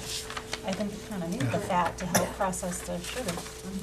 Yes, I would agree with you, but And some of the unfortunately, we don't make the rules. Right? What's ahead is a lot for school food service. The USDA has finally come out with a new meal pattern. We have 2 new meal patterns, one for breakfast and one for lunch. The breakfast will be in place not for next year, but the year afterwards. So we're going to concentrate just on the lunch, because the lunch is complicated enough. We also are awaiting more information from USDA that will address the whole school environment in terms of what's sold at school stores, what's sold in bike sales, you name it, they are going to address it. Our a la carte area, those type of things. We don't have their guidelines yet, but we are in receipt of a technical advisory from the Department of Ed that through the minimum standards, we're gonna be needing to have a policy surrounding nutrient density and what's being offered to students in the whole school environment. And we'll be working with the wellness committee on that. Diane, do you have a question? No, I'm just listening. So when Thank Megan you. says no more bake sales, you know it's not her fault. Or Really, our it's fault, not. it's the federal Right, government. because now the government is regulating the ability to do that. Absolutely. But it only regulates it during the school day. If we have after-school events, like in the afternoon or evening, that's not affecting it, right? That's correct. It's Okay. only bell to bell, and that's really important for people to understand. It's just bell to bell. So, for example, if you have a vending machine that has, let's say, and I don't know anything, but it may say that sport drinks should not be available from bell to bell. You may have your vending machine that turns on after the last bell of the day that vends those items, or vends full fat crunchy chips, those types of things. And those are decisions that are made at the school level. So, without further ado, we'll look at the top chart. And if you look at the first 3 columns of lunch, this is what we do now. We must offer 5 components. We must offer milk, we must offer a meat or meat alternative, we must offer a bread. Fruit and vegetable are actually considered one group, but we have to either offer 2 fruits or 2 vegetables or a fruit and a vegetable. We typically offer, when you read our menus, we will have a fruit and a vegetable offered every single day. Typically, we have 2 to 3 different kinds of fruit every day, including juice. Depending upon the building and the menu of the day, there may be 2 vegetable choices as well. Sometimes we get a little limited in our serving space. Now, how much of this is actually being eaten on the vegetables by the students? I can't tell you consumption, I can only tell you what they take. We don't check the garbage cans. I'm sorry, that's probably the only way you could, yes. I didn't know if you just happened to see and, and just noticed that a lot of kids are not actually eating them, or? Well, we've done a little study, because next year, in the next chart over, that gets much more complicated, Yeah. is that they took the fruit and vegetable group and they separated them into 2 groups and put requirements on each group. And again, these are the, what we have to offer per week. It's not what the child has to take. They're 2 different pieces here. Yes. You'll notice that the fruit and vegetables this year, you'll see we have to offer between 2.5 to 3 3/4 cup a week. Next year, the fruit alone goes to 2.5 to 5 cups a week, depending upon the grade level, okay? So basically, it just about doubles. Vegetables, the same. Vegetables were in with fruits. They were, having a great time. Now they get to be by themselves. And it goes from 3 3/4 cup to 5 cups a week that we have to offer it. And students could take that much as well. They have every right to take, I'm going to take a cup of fruit and a cup of vegetable next year. Absolutely wonderful, have a great time. I don't see that happening, but it is an option. They also took the vegetable group and broke it down, as they were trying to get to making sure that we were offering things besides corn and white potatoes. Some of you may remember this fall, Maine was a big pusher to stop the original version of this had starchy vegetables only once per week. That meant that, as I understood it, you couldn't have corn and potatoes in the same week, which is a problem from a kid appeal. So Maine got on the board about their Maine potatoes, and that all came backwards. But we will have to offer items from the dark green vegetable group, the red-orange group, the legumes, which are your navy beans, chickpeas, those types of things, starchy vegetables, the other vegetable group, which is always interesting. That would be where things like your cauliflower, your cucumber, pepper, those types of things fit into the other group. And then those are those are the serving sizes for those groups. And then to make up to the 3 3/4, you have to offer another additional vegetable. This will make menu planning look a little odd to people. We may have kale on the menu. We may have, spinach, those types of things, which are lovely vegetables. They're great. They're delicious. Your kids just eat them up. There you go. No, thank you. We will likely see much more waste at that point in time. I take a student to school, and I hear the lunch ladies saying, oftentimes, the child will say, I don't want any rice. And she says, well, I have to give you rice because it's, I have to make the full meal. Right. And is that the way our program works here as well? Yes. So They have those to kids just take the food and throw it away? Well, what they have to have are 3 food groups right now on their tray. So if they are getting up to wherever the rice is being served and they only have 2 items, then they have to have the rice, because they gotta have that 3 to count as the reimbursable meal for the $2.10 or $2.60 that we're charging, or for them to get it at the free or the reduced price. Next year, the same rule applies with this caveat. One of those 3 items must be a fruit or a vegetable in a minimum of a ½ cup serving. So right now, a student could come through and let's say, lots of things are going on in our students' lives, and they may not be ravenous at lunch. And they may realize, I've only got 8 minutes to eat all this food. I'm only gonna take a sandwich and a milk. Our sandwiches are on wheat bread, so that's the bread group, and the turkey is the meat, and the milk is the third. So then they've met the basic requirement. And they've been smart and said, I can only have time to eat this, and this is all I really want. Next year, it doesn't work. They can have those items, but we have to tell them, and they have to put a fruit or a vegetable on that tray. So Megan, a piece of this is starting to sell this right now, Yes. so that you begin building an understanding and maybe even some habits.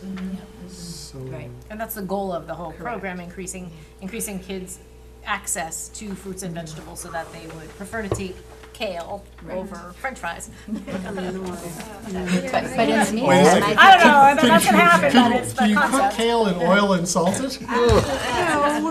Kale chips. A lot of Okay. Amherst is actually doing that. I'm actually gonna go over next week and say, can you show me how you make kale chips? Never thought I'd be asking that, but, where we're concerned is, at the high school level.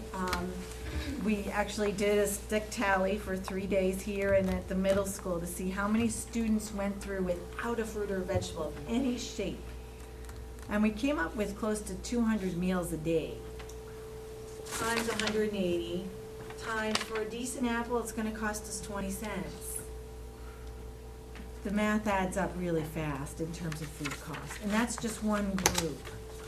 The whole grains, we've gotta get to at least 50% of what we offer needs to be whole grain. We're actually above that, and we're close to 100%. We just have the pastas, we've gotta tweak a bit and find a good whole grain pasta. Which is a good thing because we've already kind of absorbed, we've been ahead, and our budget has learned to absorb that, and our students' palates have changed. But this requirement here is gonna be a tough one, I think, for the students to understand, and we're talking with the student council here, and we're gonna be talking with middle school student council about how do we explain this? Because we don't have a choice. We're also going to be having lower sodium products. We're part of a buying group of 25 other districts, and we're switching a lot of things, just kind of saying, okay, yep, the crunchy chicken patty is made this way by this vendor, and now they've moved to a lower sodium one. We've sampled it, it's actually pretty good, couldn't really tell. So some of those changes we're just going to make. But this one is the one that's, I think, gonna be really hard. It's gonna be hard for the staff. It'll be really hard for us, honestly, to menu plan this way, to make sure that we're finding things that the students want to eat. And we're gonna need to do some training for our staff in culinary skills and expand their skills. They need a broader culinary skill set to handle these items. I was fortunate enough, Stacy nominated me to go to the Produce Safety Academy, which I will be attending in August, for about 5 days down in Connecticut. So, I'll be bringing that back so that we can make sure, because we wanna make sure we're handling this produce correctly, because if we don't handle it right, we've just blown the nutrition and the budget. So, we're looking at some big changes, and then this is just the meal pattern, then we have the whole à la carte changes as well that are coming. The staff, we've been educating them as much as we can. They're concerned about it. You know, they're here because they wanna do a good job for the kids, and they want the kids to eat the lunch. They don't want it not to be eaten. Diane? It sounds like these changes are bringing us to rely more on fresh versus frozen. Do we have the equipment to handle mainly the refrigeration? Are these, I mean, clearly, we're gonna see some increase, or the meals are going to cost more just Right. by virtue of what they're made of. Correct. Is equipment going to need to change for storage and At this point, prep? no, unless we see a huge increase, because there is gonna be that emphasis on fresh. Frozen is still gonna be a good option for us too, especially in the winter months. We have to financially have that as an option, and quite honestly, some of the fresh stuff we received this winter, we've returned, because it's just been really poor. And USDA commodities, we're still gonna get canned items offered.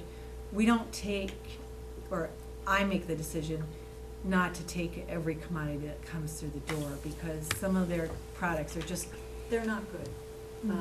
And no matter what we do, even if we put a squirt of Kids whipped have to cream, buy them. they don't take it, because our students are smart. look at what they have, what the culinary world that they are exposed to.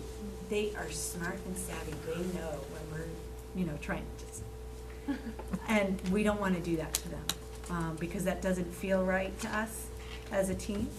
But yes, our fresh has increased significantly this year, and it will increase again.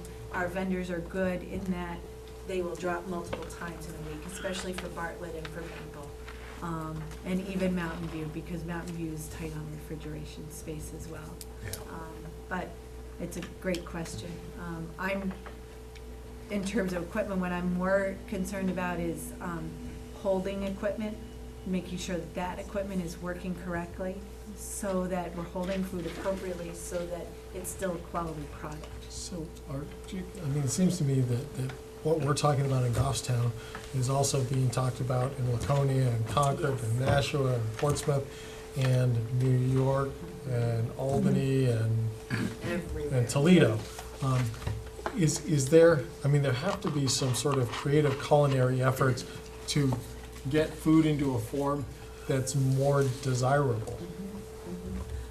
There is a program called... To that group. It's really good stuff anyway. Yes. But Yes, exactly. There is a program called Chefs Move to School through Michelle Obama's Let's Move.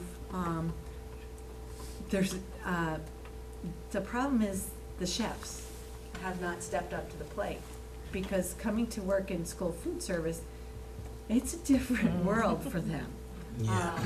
And it can be tough. I do know of a couple of districts who've actually had head cook positions open, and they've said, you know what, we want a chef or somebody who's got, and you have to put some money behind that.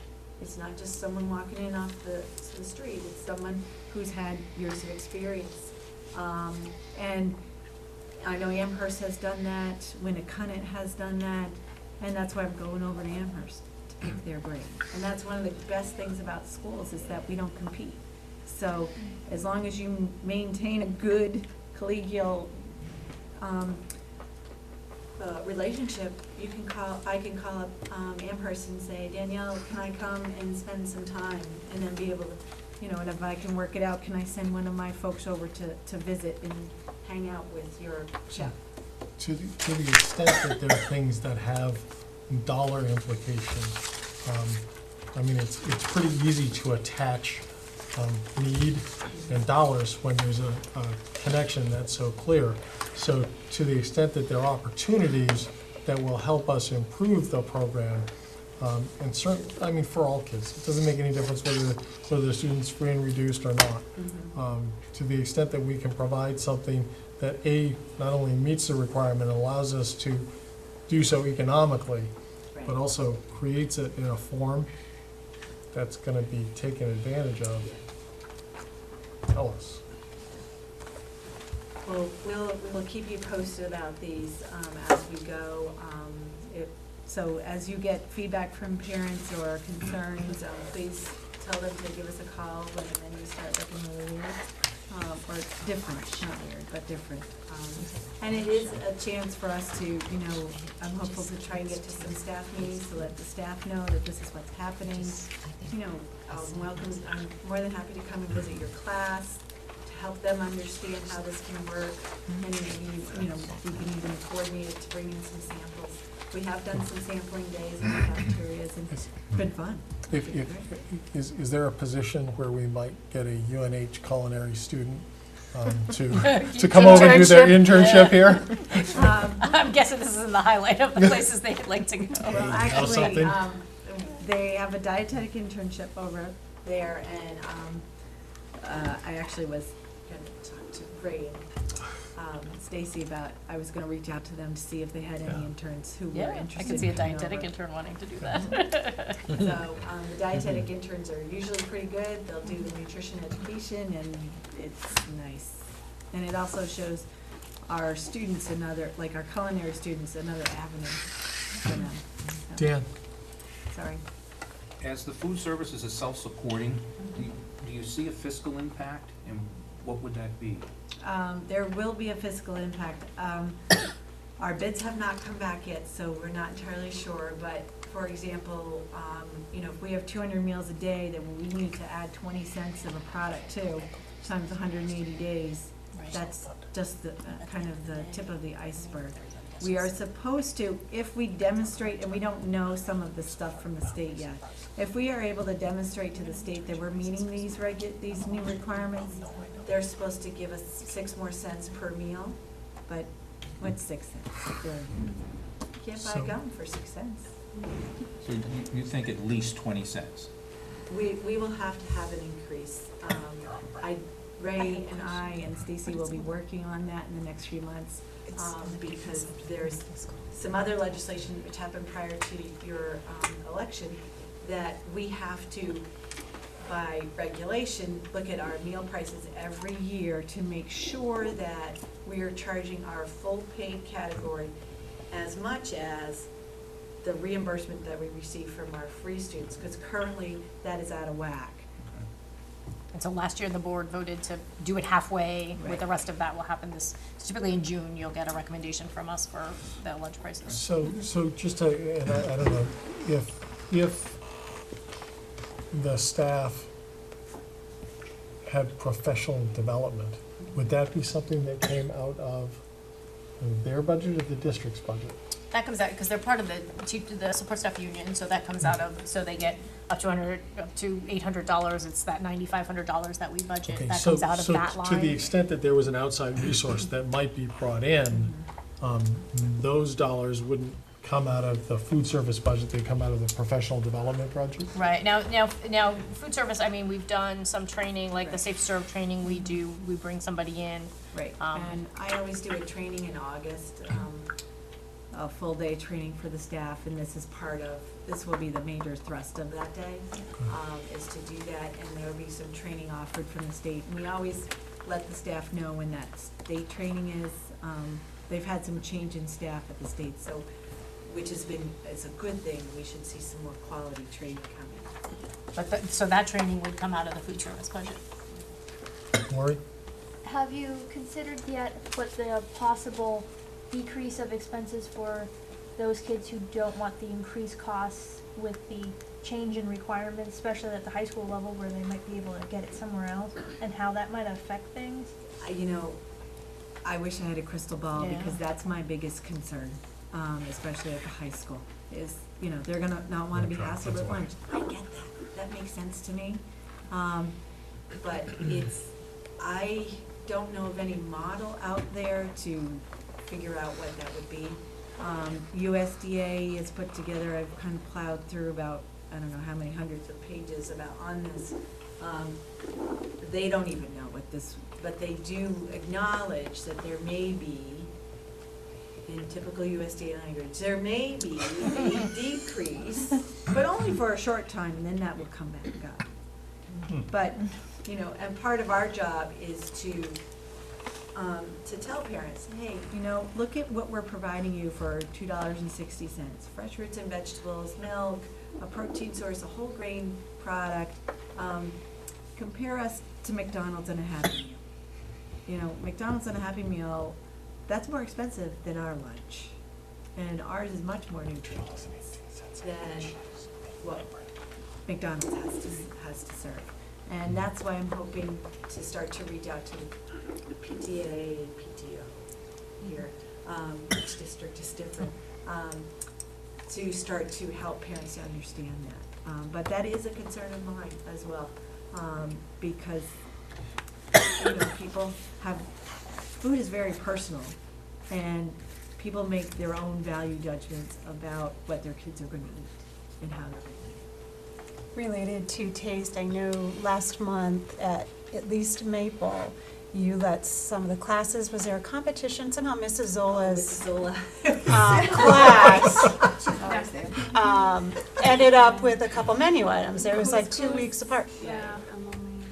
Yes, it was. Was that successful? Because it seems like it involved the kids in that process. I mean, as long as they're given parameters, of course, as far as what they need to generate. Some asked for filet mignon. I got her email. Wait But you know what, you gotta give them credit for that. Do they ask for lobster and everything else too? Yeah, they were But asking for as some- far as investment and interest, where you're looking at a way to, I was just wondering if that generated more interest, if that was, Somewhat. Yes. 'Cause I The was kids surprised. talked about it a lot, and Megan was just walking by, she looked at our bulletin board, and we were doing something about, with reading streets around the world in 100 EDDs, and we started chatting, and then I went in, spoke to my kids, I mean, right away, they came up with a list, we threw the filet mignon out to the side, I said, that's just not going to work, but they came up with, couscous, and I think it was chicken wing. Yeah, So, yeah, but they talked about it a lot, and then I had other teachers asking, you know, how did your class get to do this? did it increase sales? I mean, did you see, like, did Mrs. Dola's class all buy lunch that day that they got to pay? Do we know? I I don't know. I didn't have. It wasn't a big spike, no. I don't know. All 23 kids. But it was exciting. So maybe some- It was, and something. you know, this might be a way for us to actually, a marketing tool, say, hey, we have new rules. Let us teach you about the new rules and you help us figure out, fill in the blanks, kind of like a Mad Lib. Yeah. So, Be like a little nutrition lesson tied in there somewhere. and that's where it would be nice to have the dietetic interns, because they always have wonderful, great ideas, so. Yeah. Am I missing anything so far? Great job. Thank you. Okay. Thank you very Megan, much. thank you very much. Thank you. Thank you Your very voice much. held out. Yeah, good information. Good help with food and bells with the second. Yeah. All right, health insurance. So this is health insurance options. This is just an FYI. Carol and I have been working with LGC on health insurance options, particularly. So so I just want to recall. So on one side of this is next year's cost, and the other side is the current year cost. So I just want to remind the board that as part of the teacher's contract, effective at the end of their contract, the Effective July 1st. in that right, sense. effective July 1st, the premium cost went from the JW plan to the Blue Choice 2-tier plan. So the JW plan has become outrageously expensive. One is nobody can get on the JW plan, only employees who have been on it as part of the contract. So I wanted to, show you the difference and the increase in costs for the JW plan. We have a little more than 20 people who are on that plan. Our HR department is gonna work to meet with them, with LGC, or actually have them meet with LGC to go over what their benefits are, what other plan they might want to consider. Because as you can see, the cost of that plan is pretty significant compared to the others. We also met with them because one of our concerns, particularly with our support staff, is without a contract for 2 years now, or actually they had a contract last year, or this year, they have a contract with no raises though. The cost of health insurance to them without having raises in 2 years is a significant impact. And so we spoke with LGC, and they were willing to offer us the new plan, which is, you'll see on the bottom of that first section, Matthew Thornton SOS, which is site of service, has a higher copay, has limited of who you can go to see, but it is an option for them. It has a prescription plan of 10, 20, 45. Right now, like with a Matthew Thornton, you can get a mail order for 3 months for $1. So there's obviously some increases there. But for an employee who's fairly healthy, who doesn't go to the doctors very often, you can see it's a significant cost savings for them. And so we have added that. We've sent that out to all the unions to let them know we've added this as a benefit. Every year we do a benefits open house, and we let people come and hear about that. But I wanted to let you guys know, in case you had questions, if people came to you, but that is another option we're offering the staff so that they can, for those people who can't afford the other plans, here's another option available to them. And just as an FYI, because it sort of makes sense in the context of talking about that, letters did go out today to both of the collective bargaining units, inviting them to return to the table and to schedule dates with us. So one of the things that we will need to do is, once we know when their dates, we'll need to reconstitute committees of the board to deal with ongoing negotiations with both of those groups. So be thinking about that. Hopefully it's something that we can address in our next meeting. So that's really just an FYI, so you know it's out there if anybody asks you about it. It also gives you an idea of the cost of those plans. Question. The cost for the employer on the 2012, 2013, how does that compare to what we had budgeted for? That is actually right on, our cost came in right at GMR. Okay. So these may be tweaked a tad bit as we get final numbers, but our GMR came in at exactly, our actual cost came in at exactly GMR, so. And Dan, I don't know, and for school board members, July 1st, you can opt, as long as you pay 100% of your own coverage, opt for any of these plans as well. Northeast Sheet Metal, I've been working with Northeast Sheet Metal. That's, for those who don't know, that's where we have our lease for our alt ed program for the high school. We rent a floor of their building. I have a proposal for them for a 2-year lease, which is what I asked for, a 2-year recommendation. The first year, actually both years have a $250 increase. So year 12, 13 is a rental charge of $23,000. Year 13, 14 is a rental cost of $23,250. And so I'm looking for the board's authorization to enter that lease. It always comes with the caveat, if we don't have the budget dollars or the program changes, we're out of the lease, and that's in our master lease. What's the current? Our current is $22,750. That's what we paid this year. May I have a motion? I'll make a motion to enter into the lease as recommended. A second by Hank. Questions? What was our original price when we started out? Wasn't it 22,000 or was it 22,500? Yeah, it Do was. you remember? It was not much more than that. I think it's 22. Okay. And is it? So they've gone up about $250 per year. Per year, yeah. Is it fair to say that if things went really, really well, the second year of this lease, if we had the portables back, might be the last year of it? Yes, and that's why I only went with a 2-year, that if we had the building projects, we'd have the portables, so that's the 2-year portion of that. Any issues come up regarding the lease? I know it's been No, going very it's well, actually, but I didn't know if the anything new. space has really worked well for us. The high school loves it, the kids love it, it's a nice space, it's clean, it's neat. It's broken out in enough little spaces for the staff to work with different kids. It just is it's close enough, it's a good space that works for us. Okay. And we've had no problems with them. Then I want to go back down to the basement of Masonic Hall, huh? No. Any This other has changed the questions? program significantly by using this space. Yeah. Did we have anything in the budget that we estimated this would be? I think we estimated the exact same as this year. About 23. Yeah, I can't remember 23,700. exactly, but it was probably 22,750 is probably what we budgeted. I'd have to look, but typically we budget about the same. We may have budgeted a little bit increase. I just, off the top of my head, don't remember. Did we have any opportunity of just spear chucking any other place that would be suitable in the area that would? Yeah, when we looked, when we were at the Congregational Church, we rented the basement, and then at some point, our in-school suspension program was in the Masonic building. Yep. There's just not enough, there's just no place that has a good space that can handle the 25 kids we have in the program and the staff. The space over there is, we have an entire floor, and so it's one open space that we have some corrals and have some separated areas, but then there's 3 other spaces. There's a nice storage closet where we keep all our resources and books, so the space works really well. There's not a lot of space in town to look at. How many square feet is it? Do you, if you know? I No don't idea? know. Okay. If you asked us the year we went into it, Yeah, it's in the lease, I just off the top of my head don't know. Any but I other can tell you, the questions? year we went looking though, Stacy, we had a hard We time looked- finding We anything. looked everywhere. Thank you. Any other questions? Seeing none, there's a motion on the floor. All in favor of approving the motion as presented? Opposed?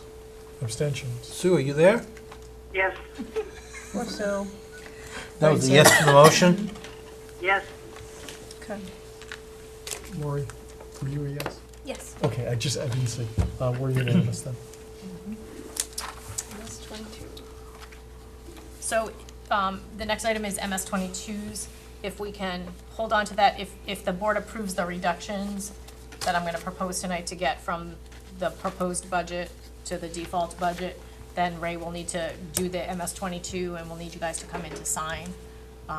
So we can potentially do that after this. What day, because Ray will need to update it based on, if anybody has any comments or feedback based on this. So Once these are- again, though, this is just a working idea. We can change it as the year goes along.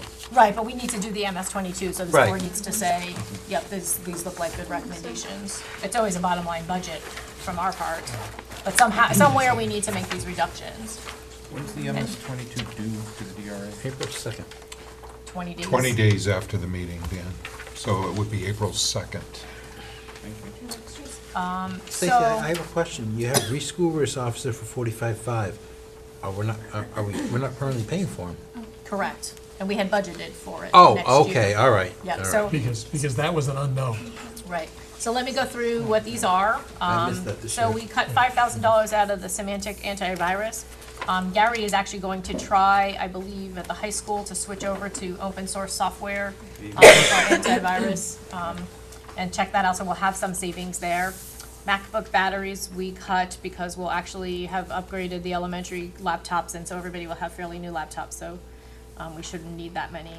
We cut $10,000 out of district line emergency repairs. The proposed, this is a new position, the world language teacher was budgeted originally as a full-time. We're going to move it to a part-time, saving $39,000. What will that do in curriculum? That will do what we believe, speaking with Jim, what we're going to slate that for is morning time, which will cover 8th grade, which is where our numbers are. 7th grade, because our 6th grade numbers are currently 2 classes less, just it's that oddball class that's smaller. We'll move to 7th grade next year, so we believe we will be able to capture that. What we'll need to watch is numbers of students taking it in 7th grade. So we think by covering the 8th grade classes, we'll be able to reduce the class size down from 30. And the 7th grade, we should be able to sustain with what we have because of the smaller class size. Now, the question going the following year will be, how many kids are in 7th grade enrolled in foreign language that'll move to 8th grade, even though the class size is smaller? Will we need to add that, look at that other half-time position? But we think for next year, we can get by with that half-time. Under the 305, which is, so we have 2 positions at the high school.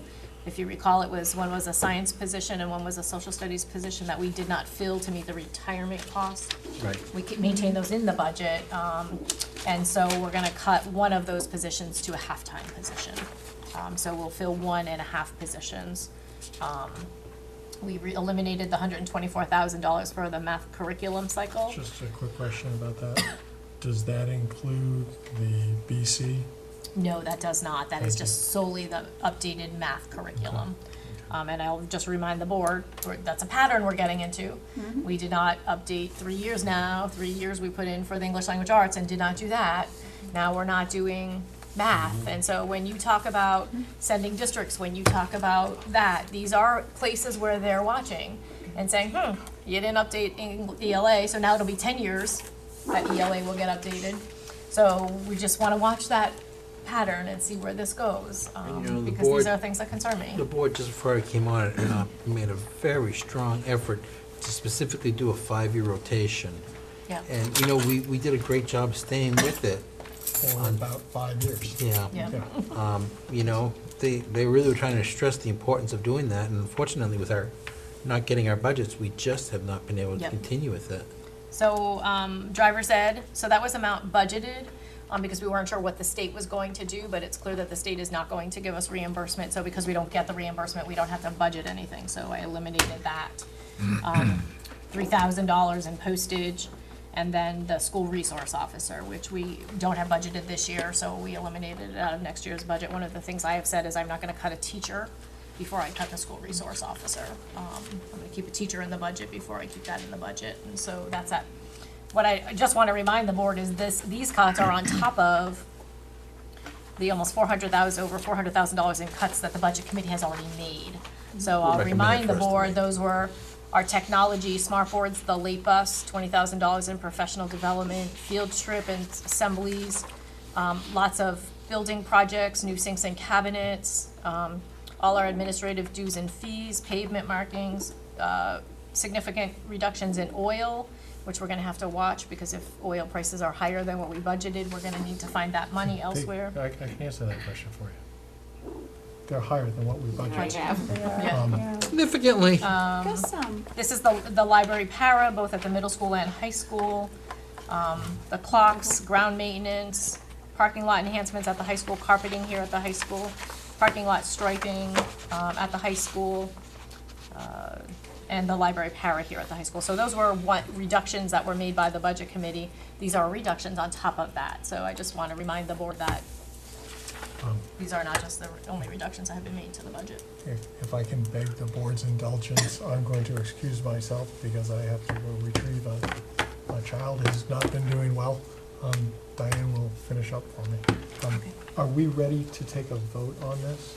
Or at least to get a motion on the table? Yep. Well, I think we have to, because April Yeah, 2nd. we need direction to do the budget. There is revenue impact on here. Have you been able to calculate that? Revenue impact in what Yes, sense? because to the extent that there are Because the cuts extent we're that cutting at the high elicit school tuition. Yep. and at Mountain View, there's a reduction to tuition. Yeah, we have not done that. Okay, I think that's important for us, even though the appropriation comes down, I'd like to know the total impact to find out, does it really play in a decision to a bottom line? No, not really. No. But I would like to have it, I don't wanna drop it. Okay, just out of curiosity, in order to make a decision tonight about the recommended cuts in the appropriation, is that information that you need to make the decision? No, But it is information that you would like to have nonetheless? yes, So that you can understand the impact on the revenue stream? yes, and Okay. the impact on the potential tax It's rate. about 27%. No, actually, I think it's closer to But no, 20, I think I this think will it probably was- be about a $20,000 reduction in tuition, right, you think? It would be more. Let me work it out. In any event, because now that I've started, 10, I'm 20. begging a motion to approve the reductions as recommended. So moved. Thank you. Is there a second? Lori seconds. Questions? I'm Comment? not asking you to make a decision about whether or not you like this. I'm simply asking you to Yes. make a decision on whether or not you'll Stacy, agree to We have allow to make the the cuts. the Stacy, superintendent. the to move forward $124,000 with for the the math curriculum. And I've been a strong proponent of, let's keep this cycle going. Any other alternatives It for is us? staff after that. I mean, we basically have cut out all projects. Yeah, we're really, other than tapping 124,000 in our supply lines, which would eliminate them, we're talking staff. There is not a lot left in that budget, other than staff. Now, if we. I mean, I can nickel and dime it, but it's not gonna come to 124,000.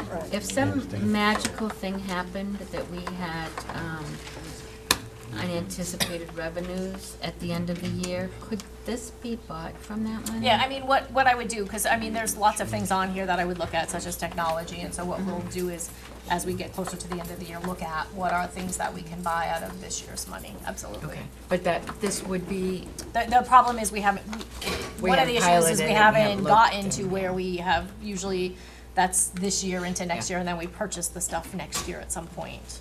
So it depends on where we are. It may be, maybe one or two maybe algebra, we've identified what textbook we would go to and be able to do that, but I'd work with the high school on what that looks Yeah. like. but that money can be used in that fashion? absolutely. Okay. So that's something we need to talk about as time passes, is how we're gonna dig ourselves out of this hole.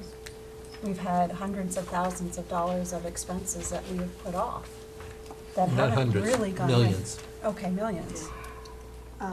And some point, it's gonna come time to pay the piper. And we really need to establish a solid plan, in my opinion, as to how we are going to get ourselves out of this hole. Because we're getting in pretty darn deep from where I see. We are.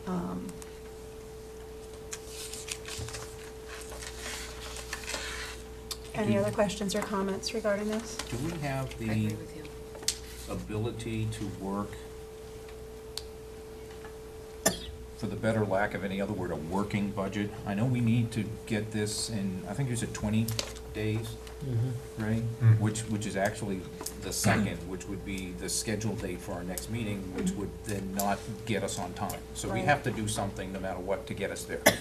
And I'm thinking whether an amendment to the motion would be with the ability to modify a working budget, not the one that goes to the DRA, but for ourselves when we see reports, after we get to mull this over in a couple of weeks. So if there's some way that, like Keith is very strong on wanting to see the curriculum move, is there some way we can really detail through here and see if there's some way we can find something that is more minimal? Right, and absolutely, we can always do that, because it's a bottom line budget. It's a bottom line budget, we can do it We always anytime. take a Right, look, but it's just what like I- next year we might, so if we hire 5 new teachers and they all come in, you know, we budgeted them at Bachelor Step 5 and they all come in at Bachelor Step 1, there's some cost savings there that we have some flexibility. So as things shake Right. out, we identify through the budget process, like as we hire, we identify where those monies could come from, but that's a process. Right, but I'm looking for, in the reports we get monthly, would there be a way for us to adjust those numbers so we could see what the board would want to see as a shift For of next year? appropriation?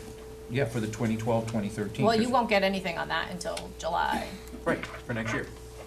But we're gonna get reports next year. Right Right. now, we're doing an MS-22, this is what's I on the mean, table. you could, right. These are gonna shift. You could, typically the board doesn't usually direct the superintendent to spend specific dollars, we typically do it as a Right, process. but I'm not saying spend the dollars, I'm saying do, because the RSA allows us to make a transfer of appropriation, which means we can transfer on the line, so when the budget report comes off, we can actually see as a working document where we have voted to want to see where it would work.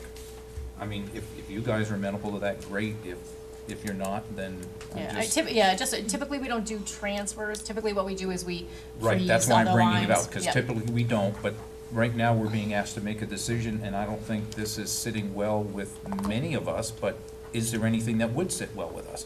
I'm just trying to have a potential capability of seeing something that sits well with us if we make a decision in 2 weeks or 4 weeks, where we can actually see the numbers on the reports as they come off, just make a Yeah, so transfer. absolutely, so if you went through the budget and said, I found $124,000 to do the math curriculum, Right. then, yep, absolutely, the board can look at that and say, you know what, we're not gonna do this, this, and this, we'll get the math curriculum instead, so absolutely. But it doesn't necessarily mean we'll see the transfer of appropriation. Right, typically what we do is freeze But the we dollars could. and overspend other If we made a lines. motion, we could do that. Yes. Okay. And Dan, I should emphasize, about 3 years ago, we put a caveat on how much a principal and how much a superintendent can transfer from one line to another line. Ah, Anything over $5,000 transferred from one line to the other line has to be, the board has to be notified. Anything over 1,000, the principal is required to notify Stacy, okay, so that we're aware that that big of a transfer has occurred. right. Is that still in force? Yeah, we don't transfer money, though, Okay. But we either overspend and it's called freeze other overspending, dollars. right? Yep. Because it's technical de facto Yeah. transfer. Okay. We good? Jenny? Are we done with this? We have to vote on We it. do have to go, so we're not just yet. Any other questions or comments? We had a motion. Yes, we did. We had a second. To accept this, all in favor of the reductions as proposed? With reluctance. Right, with regrets. Sue? One, We're not two, happy about it, but- 3, Sue? 4, 5, 6, 7. She's, Sue, Sue? Yeah, All right. yes, you. are you in favor? Is my count Of correct, course, 8? not happily, but yes. I know. I've got 800. Nobody's smiling, Sue. Didn't know if you fell asleep because it showed you were still on the line. All right. I'm still enthralled by the discussion of the vegetables and the grains. Catch up with us, Sue. All right. That's a half hour ago, Sue. So we've already done the first read Big policies. impression on me. We've already done the first read policies, so we're on to teacher Yeah, resignations. so if we Jenny? can actually just back up to MS-22. So Oh. Ray, when do you think you'll have that sign done so people can stop in the SAU office to sign that? How about midpoint next week, Tuesday? Okay, Tuesday or Wednesday. Ray, Yep. will you send out an email to I all will. boards so that Yeah. you'll know to stop in? So expect that email to come through. Okay. To Yeah. sign in, stop in Tuesday or Wednesday to do that. Thank you. Jenny? Trying to have about the 27th or so. Okay. I don't know whether this comes under new business or not, but may I make like a comment or bring something up for us to think about? Is this a new agenda item? It's something that came to my attention today that I think maybe we should be aware of and proceed on, or, yeah, I guess an agenda item. It's not staff related, is it? No. Okay. No. I was in town hall today, and it was my thought, and I think maybe it's a lot of people's thought, that when we voted on the Penardville zip code change, and it was in the affirmative that that it would be changed.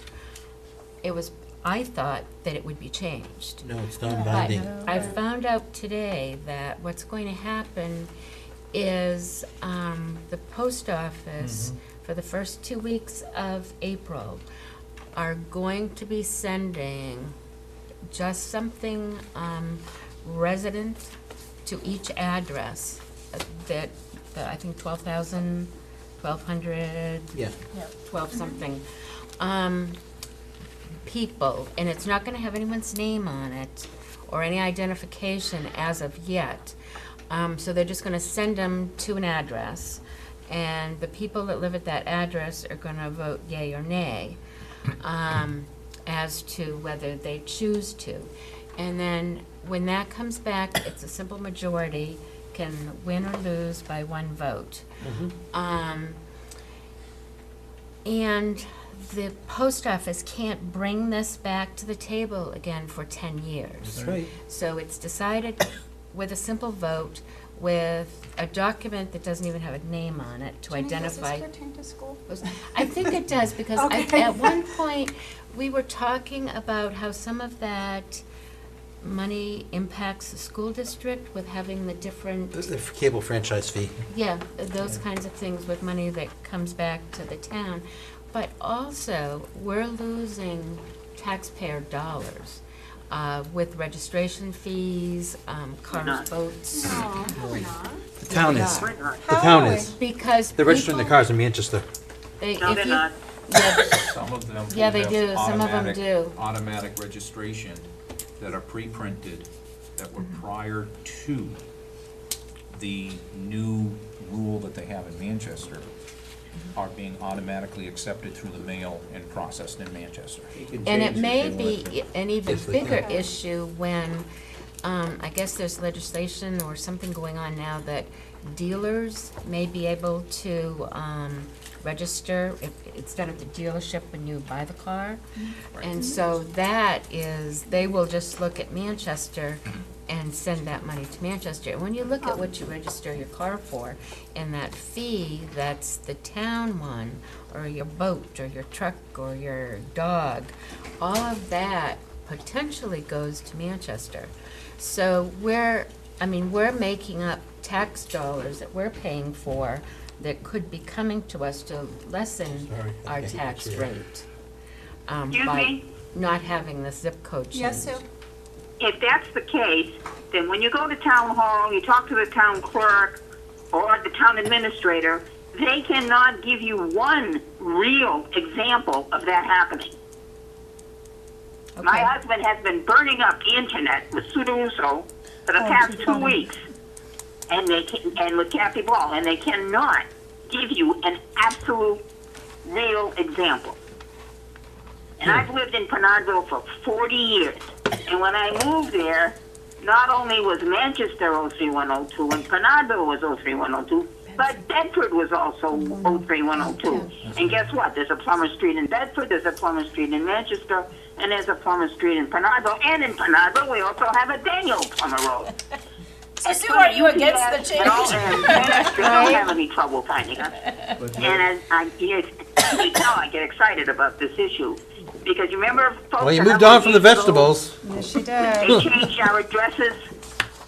You know, they renumbered the streets Mm-hmm. in Goffstown. 911. My house, my whole neighborhood, the odd numbers became even and the even numbers became odd. So we didn't move anything, but we went from being 7 plumber to being 8 plumber. And now it's what? I don't know, maybe 15 years later, I still get mail. 7 Plummer Street. So, yeah, to sit there and say, well, we're going to do this and it's going to work and whatnot, it's not as easy as it sounds. All right, And we have to get back to the agenda. This isn't a decision the board has, this board has to Goffstown not make. doing their job. Yeah. Because when cable came to Goffstown, Penardville got it first. Because United Cable thought Penardville was part of Manchester. And for the first couple of years, Manchester did get our franchise fee. But somebody found out and we got it back. And we, as far as I know, and I've been on a couple of cable committees, nobody said that our franchise money was going to Manchester. all of a sudden. Okay, the way I see this affecting us is whether this board needs to vote to direct Stacy to answer the survey on behalf of Bartlett School. Because Bartlett School is Manchester Yeah. 03102. It doesn't I matter. have given my input to the town, and that was, the pro of doing that would be that for parents who move to the community, we get quite a bit of, several parents on the Bartlett side of town who live in actually Manchester and try to register their students at Bartlett or at the high school saying, well, my neighbor is also Manchester. So I get to go here too, and so it would be very clear who lives in Goffstown and who lives in Manchester on that side of town. So that has always been an issue for us, and we continuously have to go, nope, you live in Manchester. No, but, you know, right across the street is Goffstown, and they're Manchester too. It's like, yep, no, you are in Manchester though. They're in Goffstown, so I did provide that feedback. Do we have the opposite though, where we might have some Goffstown kids that were saving on tuition? the No, other I way? doubt it. It's the Yeah. opposite I don't way. think so. I've They had wanna to come to report Goffstown several of on them that I've Manchester. discovered No over matter the what you years. say, it doesn't matter, because last time we did this was 11 years ago. That's why it's every 10 years Right. the post office does it. They put out the survey, they didn't get 100% returns, and what they did get, the majority did not want it changed. That's right. And they just told us, we're not changing it, come back in 10 years. Don't Yeah. bother us for 10 years. So my it's 11 recommendation years. as the school would be just to say neutral and likely not vote.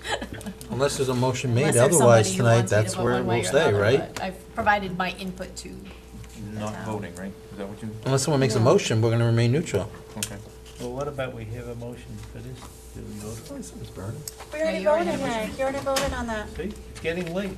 It I is need getting my late. nap. I need my, Okay, let's move on to Yes, the- I would like to Still- move on to teacher resignations, I have please. one Still. resignation effective immediately. No, And my I didn't copy because Snickers only out, one is, too. Nancy Montemurlo has given her resignation. She was a family and consumer science teacher at the Mountain View who has been on a leave of absence. She is resigning, and when we go into non-public, I can fill you in a little bit more on that. Okay. There's Do you wanna make- half to the story. Would you like to entertain a motion, Vice Chairman, on whether to accept it or not right now, or do you The wish? resignation, I think we should go into non-public, Okay. right, and get the information that we need. It would be my recommendation you Yeah. accept it. Do I have a motion to accept?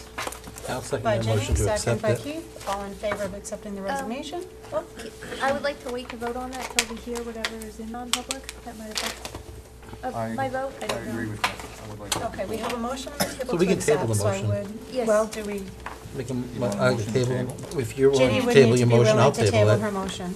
I'll table my So Jenny second. is willing, Keith. Okay, do I have a motion to enter non-public? Pursuant to. So moved. So moved RSA by Jenny. 190. Oh, yeah, you gotta be a little more RSA specific.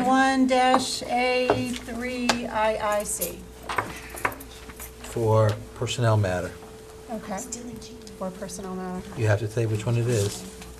C identifies which one it is. And then we have to have a roll call. Yes, I know that. Thank you. Dan's done Done this this before. before. Yeah, I have. I'm being remiss in my reading.